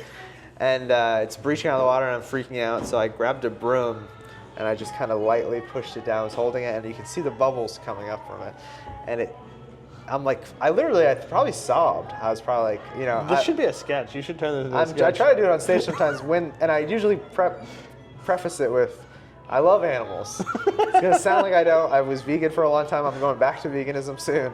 And I pushed it down, and it took so long that I went through sobbing, weeping, apologizing, and then I didn't know what to do, so I just like took out my phone and started like kind of doom scrolling. And I remember it was The Rock on his cheat day, so he's just like, it's just a stack of pancakes. I was like, man, that's a lot of pancakes. And then I kind of forgot what I was doing. I was like, oh, cool, he's dead. And then I poured it. It was like a slop sink. It was like a utility closet. Poured it in there, put it in a trash bag, and just walked by the Middle Eastern guys and went upon my day. And Nice. So that's what I've tried to do on stage. And I have friends that was like an early bit I tried to do. And I have friends still to this day, like my friend Mason from Austin, who grew up in Tennessee and did comedy here for a while.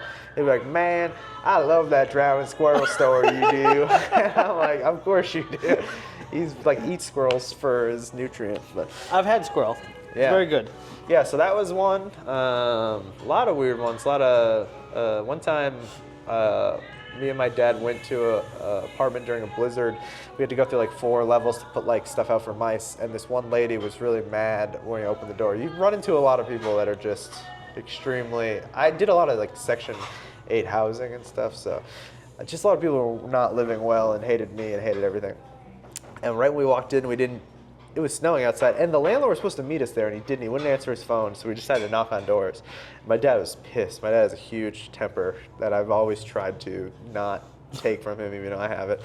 And this lady was saying all this rude shit to us, and then she said, you're just like the landlord's name or whatever, and then was saying all this like rude shit to my dad, and my dad was dealing with it well, and then all of a sudden he said, all right, we're getting out of here, we're going, and then she was like, no, you can't go, and my dad turned around, looked her in the eyes and said, I'm about to do what every other man in your life has done and walk out on you. And I remember being like, oh shit. We go down to the pickup truck, we get in the truck, and I'm happy, it's like a Saturday, so I'm like, sweet, we're out and we're going home.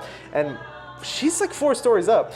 We're pulling out the driveway. It's in the middle of a blizzard. I don't know how she fucking did this. An egg hit his windshield. I mean, smack in the center. This lady's like fucking Tom Brady. It was the most incredible throw. And then the second one hit my window, and my dad just like, and just drove out. And dude, we got hit by like 2 or 3 eggs. And she legitimately was like, I don't know, like 150 feet away. It was an incredible toss. And this single Brazilian mother in this terrible. Those eggs are, by today's standards, are probably very expensive too. Yeah, that's true. Those $5 egg prices at that time. Yeah. And that was very, very funny. I mean, my dad just fucking, and that woman was really upset. And that was, the line might not have been verbatim, but it was something like that. He was like, I'm about to do what every other man has done in your life, because she was like alone with a kid, and turn around and walk out on you. And dude, that hits. That's so mean to say. That's rough. That's tough. But she got him back. And so, yeah, just a lot of weird shit like that. But most of the time it's pretty chill and not much goes on. Yeah. I mean, I know that we had to hire an exterminator to get rid of some hornets. Yeah. Because like we have like, it's 2 stories and then like the roof, but also we have like, for some reason our basement is like half of it's dug out. Yeah. So like unfinished? No, it's like, no, not like unfinished. It's like for the foundation is just exposed. Okay. Oh, yeah, around half the house, so like when you're standing next to it, you can basically see the whole. Oh, okay. And if you look up, like 30 feet up, there was like this hornet's nest, and all I could think of is like, you see those videos where they like go into the wall and they're like living in the wall, and I was like, we gotta fucking get And that usually if taken they're care of. really high up, they'll be like extra aggressive, because that's why they build it so far away, because they're so bothered by people. Oh, really? Is that why? Yeah, if you see a really high up hornet's nest, it's usually like a type of hornet that is very sensitive to movement and stuff, which is why they're naturally usually yellow jacket's nest will be like right here. They don't give a shit. I don't know if this will blow your mind or not, but are bald-faced hornets aggressive? Yes, they're extremely Dude, aggressive. so this summer, this is a true fucking story. I'm walking by my bush right next to my walkway. I've been walking by this bush every day for fucking 8 years. And I'm like, is that a football in there? And I look in, jeez. and there was literally a fucking wasp nest Yeah. that was like this. Yep. And I don't know how I never noticed it. I don't know how. Never stung anyone? Never stung anyone. I don't know. My kids walk by there every day. I think sometimes, certain nests can be less, especially if it's like movement that they're used to seeing every day. And then I think sometimes you misidentify, because I think, I don't know, this is totally... It was the white ones. That's all. They were like the white and ones. I didn't read this anywhere, but I think there might be some fake... I think now that they've been around for so long, other hornets have grown to look like them, even though Potentially. they aren't them. But my dad says if you get stung by a ball, he got stung by a ball-faced hornet once, and they release a pheromone where the other ones will come after you. And my dad jumped like 3 fences and was still getting attacked by hornets, and jumped into someone's pool. And then when he came up, they were still buzzing around. And he got stung like 50 times and had to go to the hospital when he was a young man. So That's crazy. You do have to be careful around it, but I think it depends. That one that he got stung at there was like I think it was like vacant lots. So these hornets had never even seen a person. So Right. immediately when he came in the area. So I think the ones that you were building, they were probably used to seeing shapes that looked like you walking Yeah. by, and they sort of were That's trusting. interesting. I Yeah. didn't really even think that bees could think, or like hornets could think like that. But you're probably right. Or It's just probably like something sometimes when they build in a tree or a bush, they're used to the movement of that. Yeah. So they're a little less It aggressive. took 6 cans of fucking killer. Yeah, just spraying them. Just spraying them every day. It took 6 cans in 3 days. Most pest kill control 'em to off. me is kind of, not that it's fully bullshit, but sometimes I'll get like $300 to do a hornets thing, and I'm just going there and doing what anybody. I don't even put the suit on. Yeah, I'm just like, psh, Yeah. psh, psh, and then I just cut it down. In Austin, you run into a lot of like. I remember a lady. She had a huge like that size hornet's nest on her balcony, and she's like, "Are you gonna kill them?" And I was like, "Yeah." What am I gonna do? Like, she's like, "Well, can you like bring them somewhere?" I'm like, "They're fucking hornets. They're not honeybees." And I was like, "Nah, I'm gonna kill them." And Yeah. I appreciate that you're such a sweet old lady. They have to die. Yeah, I mean, I'm gonna get in the process of me trying to not kill them.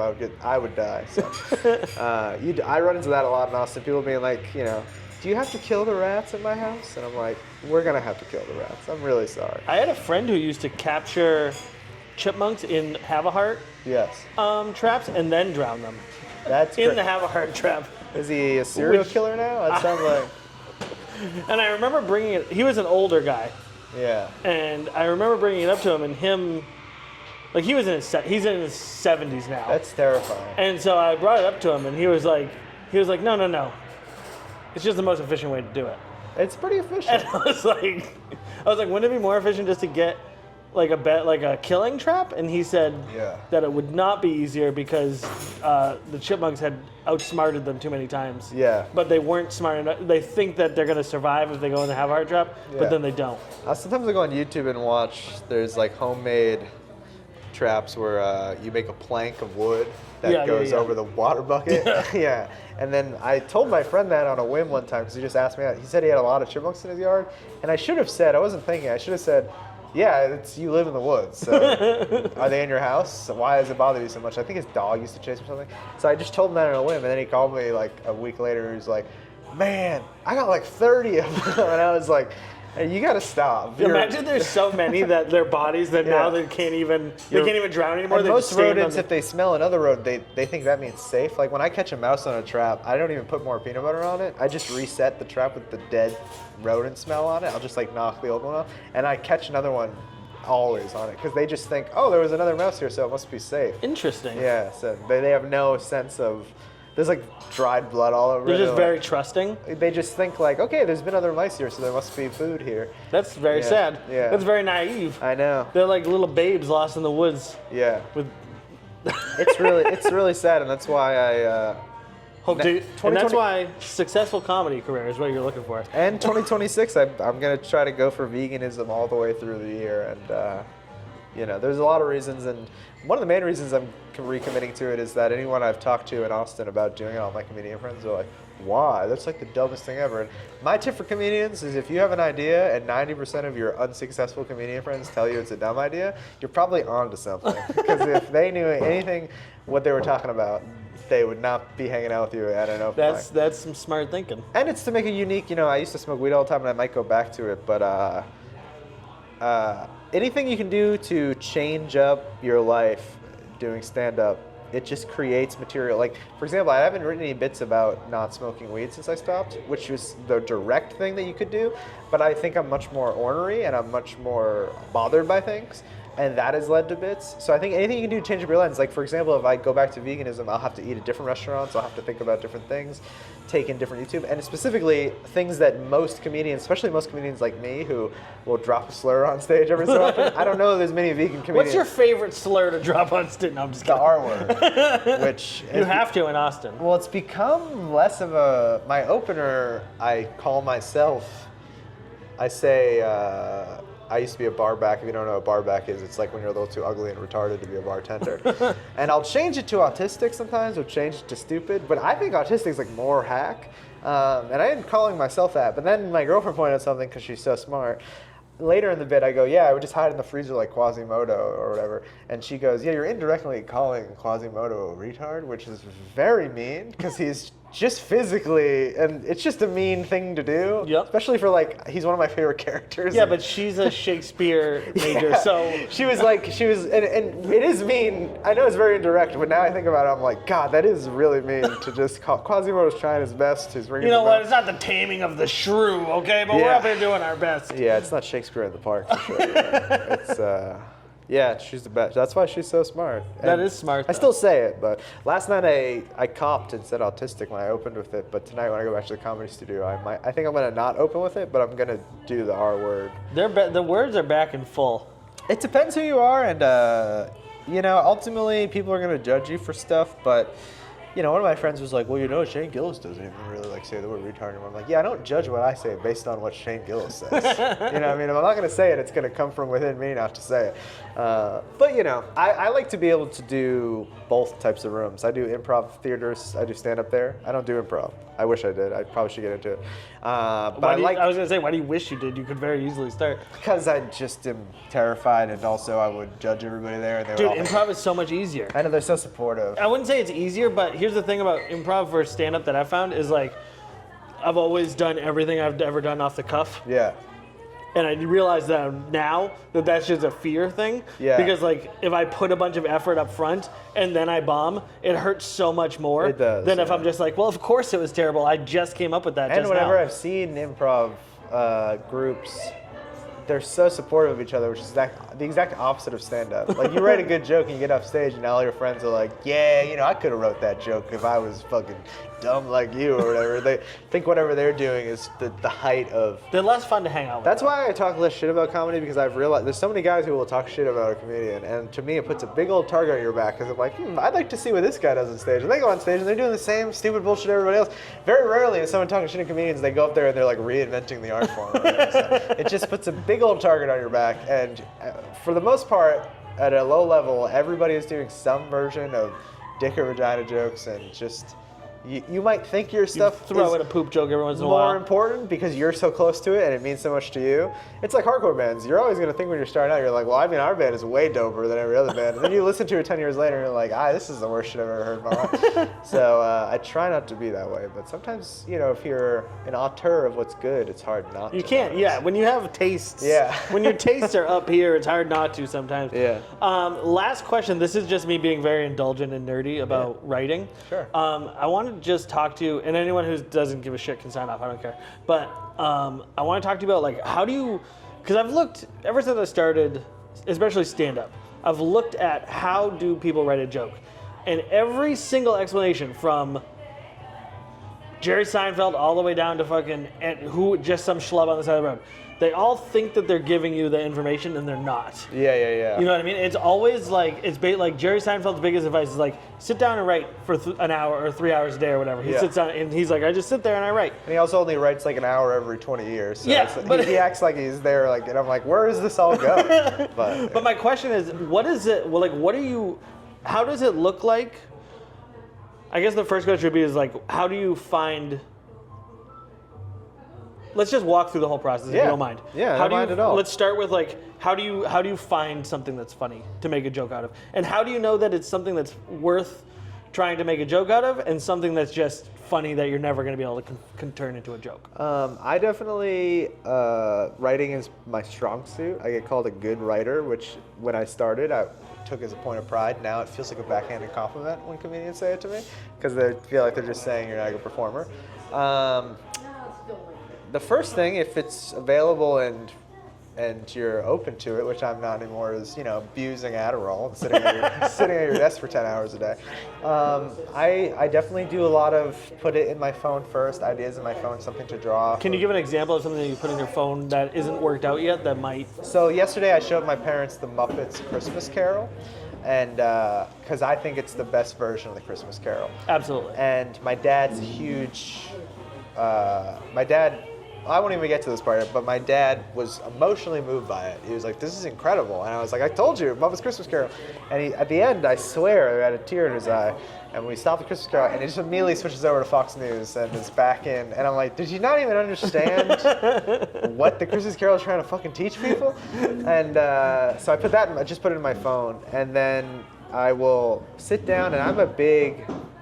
And this is a little Seinfeld thing, is just enjoy wasting the time of writing a joke, especially now that I'm not on stimulants. Just enjoy. So when you sit down, what does that look like? I will usually, I've had a lot of success with this, and this is a little bit of my own personal sauce. A lot of my jokes, and I think you write 30 jokes, you're lucky if one of them you keep around. But in my mind, if you write 30 seconds of comedy you're going to do for the next decade or whatever, 5 years, it's so worth it. I'll start with like a warm up. Sometimes people do journaling, but I take a random word generator. I just pull up one word, and even if it's only 5 or 10 minutes, I just try to write jokes that are either with that word in them, or sometimes it'll just be a word that springs off of that one. And I've actually written a lot of one-liners that I keep like that, which is interesting. And then after I've done that, I just wrote one. I do that same thing. Yeah. And I just read yesterday, predictable. Yeah. Post pussy table. Post pussy table. Predictable. Oh, Post pussy table. that's pretty good. That's more of a tweet. Yeah. Sometimes a lot of stuff I write, I'm like Post pussy chair. Yeah, and a lot of stuff I write in the written form is sometimes it doesn't translate, but it's good for Twitter and stuff. I don't do it. I got to get better at it. And that is just to, and I don't know if you do this, but the exercise that I do is just, I'm trying to write the worst joke imaginable when I do that, because it frees you up to just write. And then I'll go through my phone and I'll just start, I do a lot of short stuff, so I just start trying to turn every idea into my type of joke. Or like I said, running it through the filter, like how would a different comedian try to portray this idea, try to find something to write. And then I just take a lot of swings, in either in the middle of my set. If it's a show that people didn't pay very much to be at, I'll do a bunch of new ones in the middle. And I just take a lot of swings, just knowing that if I can get one of these to work, then all of a sudden I have this new minute that I add, and over time that's... Do you, when you take a concept, like let's say you have, let's use that Muppet Christmas Carol for example, like will you write, okay, this one concept A and then concept B? A lot of times what I'll try to do is, sometimes I write, because I'll write a bunch of stuff just correlated to it, beats.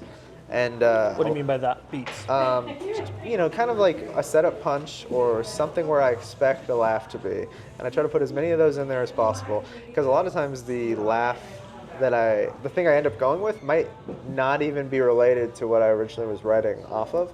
And then if I can get one solid one-liner to stick, especially now that I'm trying to write longer bits, to me it's like when there's like a creaker and a stick gets stuck in the creek and then stuff starts gathering around it. Once you have that one thing there, I can just tell the anecdote about the Christmas Carol, and most of the time that won't work as well as I want it to, but I know I have this thing at the end that I can do that will make it worth the audience paying attention to me, make me feel better about the rhythm to move on to the next thing, and just have this buoy to go to. And I've heard Bill Burr talk about this. Sometimes it's kind of a hack line or a hack crowd thing, and then you may, once you perfect the actual bit, you may end up ridding that.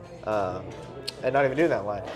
So I just try to get any stick that will start damming up the river of thoughts, and so I can gather moss around it or whatever.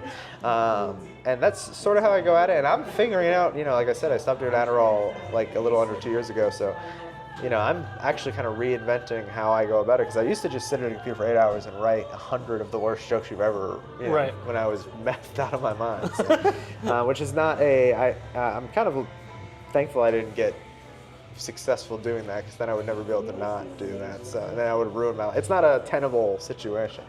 Now, when you look at, like, let's say you just write 20 jokes. Yeah. They're 20 new jokes. When you go and try that out, I'm assuming that was the next step. I'm sorry, I kind of jumped ahead of you. Yeah, there. no. You're gonna go try it out. Like, how do you sandwich that? Like, how do you think about that between the material you already have versus like working that in? Well, if I go to an open mic, like a bad open mic, or even a good one, I'll just do. Sometimes I'll even read them off. I'll just do all of that with and if I can, won't try to do anything old, even though sometimes your ego will make you want to do something just to get a little laugh. And if anything like that even works remotely in that room, I'm like, okay, keep this in the set. I always will sandwich it between. I have a couple one-liners that I don't have anywhere particular in my set to do them.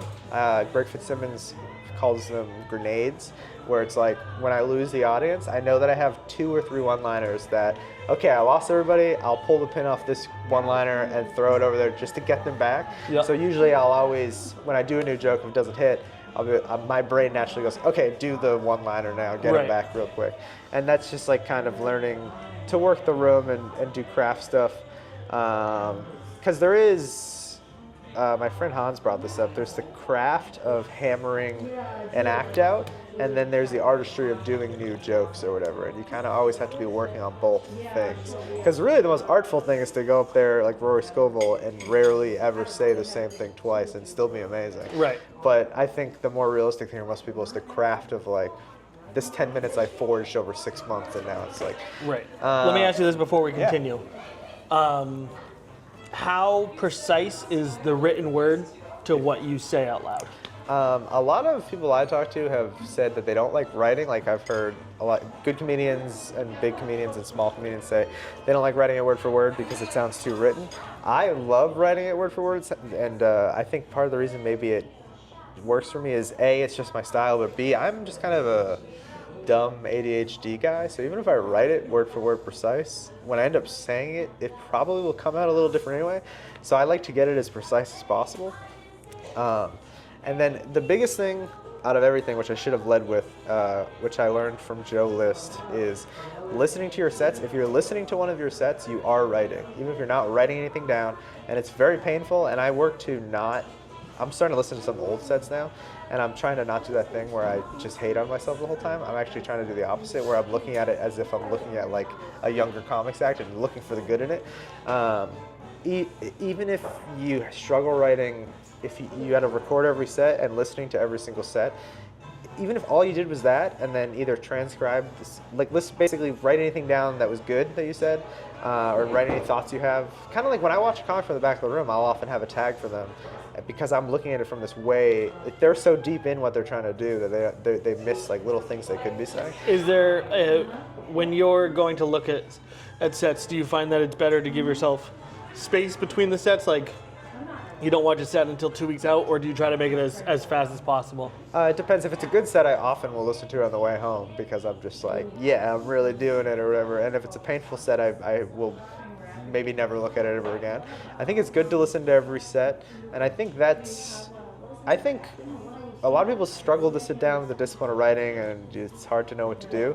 And if you come from a place of do a little warm up, and then I'm just going to listen to sets for like a half an hour, and I might go really far back. I have groups of sets, like good set, and actually I started naming them like small crowd, but I actually did pretty good, and some new. A lot of my titles would be like that, or hot crowd, but I've still bombed.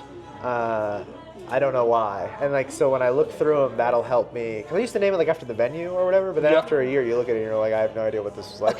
So I started naming them stuff like that.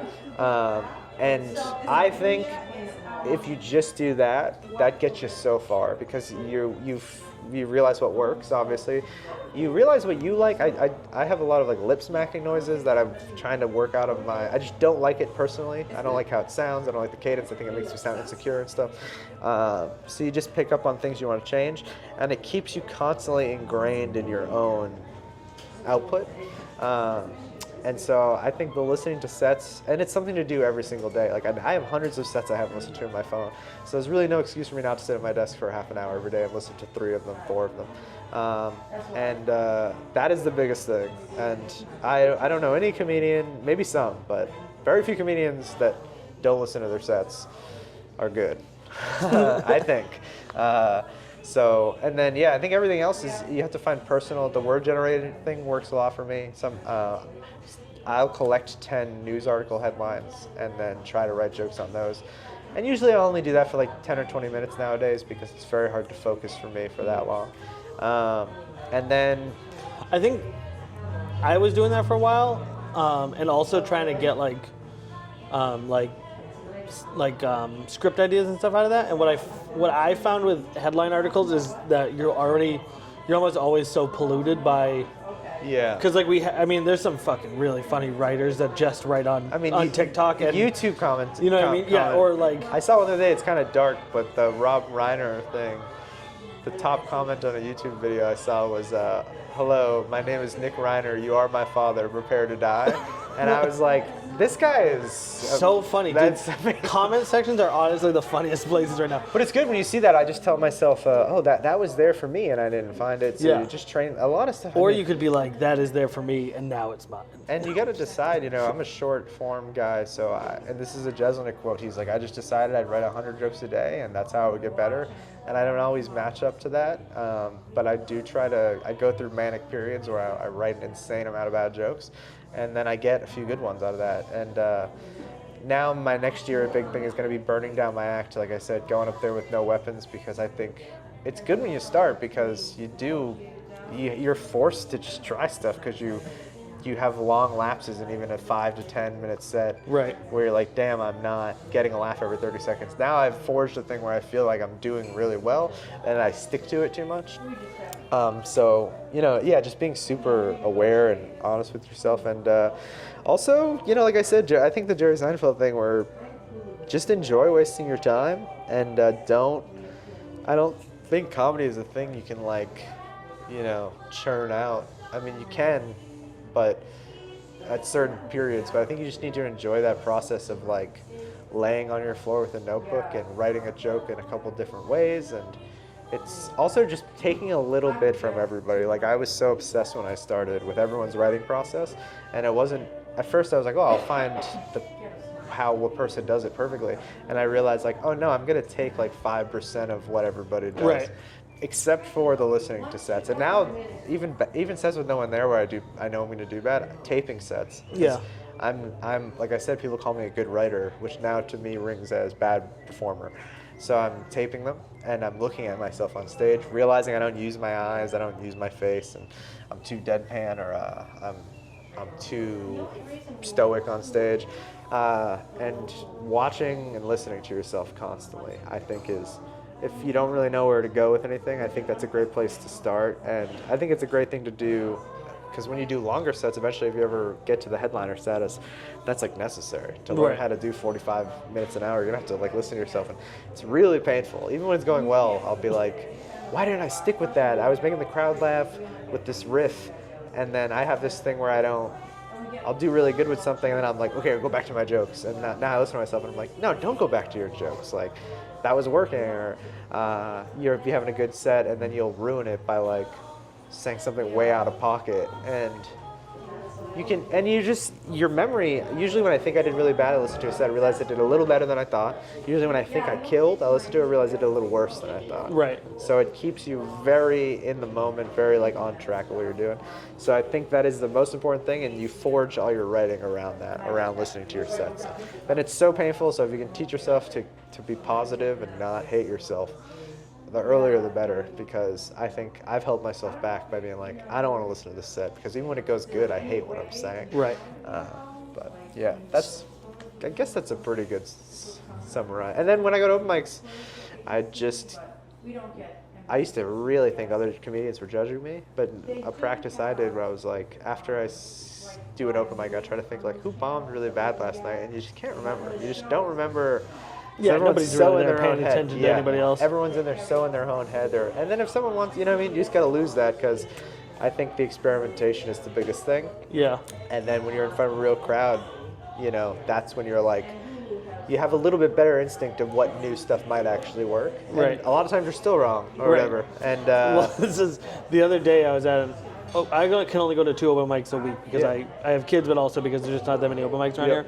here. And I was at this open mic, and I went to do a set, and I had all this new written material. This is so stupid when I say it, but there were people there who's I think are very, very funny, Yep. and who I really respect a lot. And I didn't know about any of this new material, Yeah. and so rather than try it, I just do went and did yeah. the old material, and they still didn't laugh at it. yeah, So it was and then you like- feel worse because you're like, I had confidence in that before I came here. That's a tale as old as time. But man. I'm just saying, I think that's like, you're probably right. Nobody actually Yeah. cares, you know, like. And you gotta have that long-term goal in mind. And I gotta teach myself this: the long-term goal, what you're writing in year 2 and year 3 should be better than 6 months in, if you really let yourself follow it. And it's just very painful to reimagine sets, but the more you're willing to throw yourself into the fire, the faster you gain material. I think a big lapse in for the amount of writing I've done, the amount of sets I've done, to only really have like 15 minutes that I'm pretty proud of, that I'll stack up against really good comedians, like if I have to perform next to them. And then after that, I get to a lot of bits where I'm like, these will work sometimes if the crowd likes me, but if they don't love me, then they fall a little flat. I think I should have way more material than that, and I think part of it was also, I started the reason I have confidence that I might be able to get somewhere in stand-up is I started about being just about one of the worst comedians I've ever. Like a lot of people start here and they get to here. I literally started here. I was trying to be like a Twitch streamer. I was playing video games. I was in a band. I couldn't really even hold a conversation with anyone when I started. I was like very socially inept. So I had to build it up so I'm really proud of where I've gotten to, even though it's not really anywhere. I think a lot of that was I didn't have anything for like a year and a half. 18 months in, I still couldn't do a 5-minute set, which is embarrassing to admit. But then those next few years were so much progress because I was forced to just face that every night. I just refused not to. Right. So next year in 2026, unless it's a show where I know the people paid a lot of money or there's a big booker in the room or something, I'm gonna start going on stage with nothing and just accepting that that's how you got to grow it. You got to put yourself in uncomfortable, especially you're somewhere like New Hampshire or whatever. It's just like it's not Hollywood, and a lot of people are gonna judge you, even if you're doing really well. They're just gonna not like you or like you anyway, and especially in smaller The scenes. thing is that what's funny is it's like I'm friends with all of these people. Yeah. But it's just like like certain people I just really Same. kind of I have respect how funny they are. I You have know the what I mean? same issue. Even at small open mics when I started, I would just look up to guys that it's weird looking back, because there are good comedians, but it's weird looking back because now I'll be performing in front of Joe DeRosa or someone who I'm like, oh my God, this is crazy. Or like, he didn't watch my set, but a couple times, Tony has dropped in on Vulcan, and then I've followed him, and then he's walking out of the room while I'm on stage. And now that I said is the best way. Now I'm comfortable with just being like, all right, well, fuck it. Like, all I can do is what I can do. Right. If these guys take a liking to me, they take a liking to me. If they don't, I'll just keep working and hopefully get somewhere with someone else, or maybe someday they'll come around. The other thing that fucks me up right now is like people basically, like I have 2 revenue streams. Essentially, I do client work. Yep. All my client work is geared around making like comedic social media content for Nice. clients, like writing commercials and stuff Yeah. for them and doing that. And then I have like my own content like this, Yep. my stand-up, my streaming, my all that kind of stuff.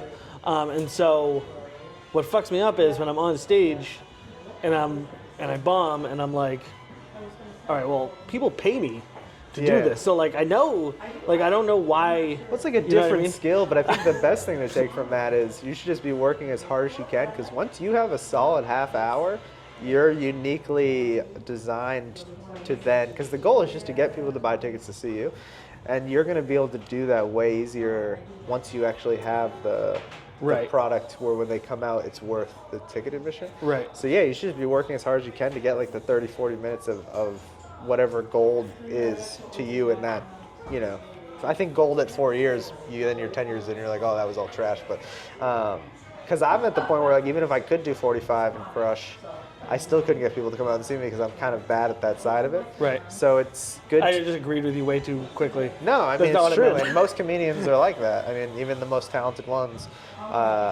There's so many. I mean, Joe DeRosa, I think, is the funniest guy I've ever seen on stage live. He's incredible.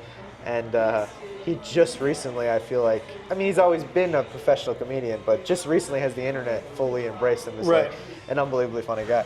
So people are just bad at that side of it. You already have that more figured out. And it's just a totally weird craft and a weird animal. And it's not even like playing an instrument because everybody's instrument is totally different. It's like playing guitar if everyone's guitar was tuned completely different. So you can't really learn. You can kind of learn from people's methodology, but you cannot learn from like watching their fingers on the fretboard. Right. You have to try every note on it to figure out how many strings yours has and and what the tuning is and what, you know what I mean? None of their pedals are labeled. That's a really good analogy, actually. You're like totally, which is how I learned guitar. I couldn't tell you, I'm like, kind of like Alkaline Trio. I remember he said he couldn't even play a C chord. He's like, I don't even know what a C chord is, the guy, Matt Skiba, which is so refreshing to be like, oh yeah, this guy just did a bunch of heroin and sat in his room and just played what sounded good to him, which is really all stand-up is. So, and it's just an eternal struggle. And I think at the very least, pursuing it, and I've gained a lot of growth of character and growth of my abilities. That's what I tell myself is I'm going to pursue it like with as much of the Kobe Bryant mentality as I can. I want to get to somewhere with it. I want to work at it. But at the end of the day, I'm just happy of all the connections I've made. You know, I met my girlfriend. If I wasn't funny, my girlfriend would have hated me. It's the only redeeming quality I have. So, and it's just total passion. You know, I'm sort of on that like that screamo tip with it, where as long as you're doing it with passion, it's all. That's the one thing. Is when I see passionless comedy, when I see grifty, let me tell these people what they want to hear. That's when I'm like, that's the only wrong thing I think you can do. But that's easier said than done, because when you're up there and you see a bunch of guys with cowboy hats, you just want them to like you or whatever. So, I hope any of that made sense with it the did. writing. I think I do have two more just very practical questions. One, like how do you store and collect your like jokes that you feel are like perfect and like don't need any more work? And how do you like store whether it's on a computer or and like how do you organize your jokes, and how do you know like when they're complete and how do you I guess like the storage question is really the first thing I'll say, and then I'll answer, but the first thing is I don't think any joke is complete. I still add tags to jokes. One of my oldest one-liners is I got hit by the same drunk driver 2 times. My dad, I was sitting in the passenger seat, my dad punched me. And I used to do a tag where I said, that's what you get for messing with the radio. And then I wrote a tag last year on New Year's Eve that said, that's what I get for kissing him when the ball drops. I say it happened on New Year's Eve. And that tag hit so hard. And so no joke is ever done to me. And that's a one-liner, which should be kind of done. Let alone storytelling or adding tags and stuff. So the first thing is no joke is ever done. And when you get really good at the autopilot of telling the bit over and over again, you'll find yourself on stage just adding stuff. And then the big thing, and it's tough to do a lot of sets in certain areas, but the storage to me for the best stuff is that I'm hammering it every week. I'm doing those jokes. I mean, I've said them thousands of times, so they're just like in here. But do you have them written down somewhere? I do. I mean, in my notes file, every time I do a set, I make either write it or both, or put it in a notes file, which the list. So, and I'll go through and prune it, but I have the same 40 jokes listed in my phone hundreds of times. From when I'm just sitting before a show trying to gather my thoughts. I'm like, let me make just a list of all the jokes I could potentially do. Like last night I was like, I got to make a list of all the jokes that are not going to upset Mike Birbiglio's brother who runs this club and will tell the woman who booked me, who's a very good friend of mine, never to have me back if I do some of my jokes. So just listing them over and over again, and then sometimes you forget about it. Like that's why I have 600 notes in my phone right now. That's down from 1,800 that I've been every time I sit on a toilet. I just go through quick and either archive 1 out of every 30 that I want to save, just the name of a thing. Just constantly in my phone. I think that's a hangover from my Adderall addiction. I put everything in my notes file because I just need it to go back through, and I list them a million times. I have little notebooks list everything a million times, just constantly writing like every name. And the truth of the matter is, I have about like 50 jokes or whatever. So like I've written all 50 of those joke titles, like, or just something that reminds me of what to say, a bunch of times, and just constantly sort of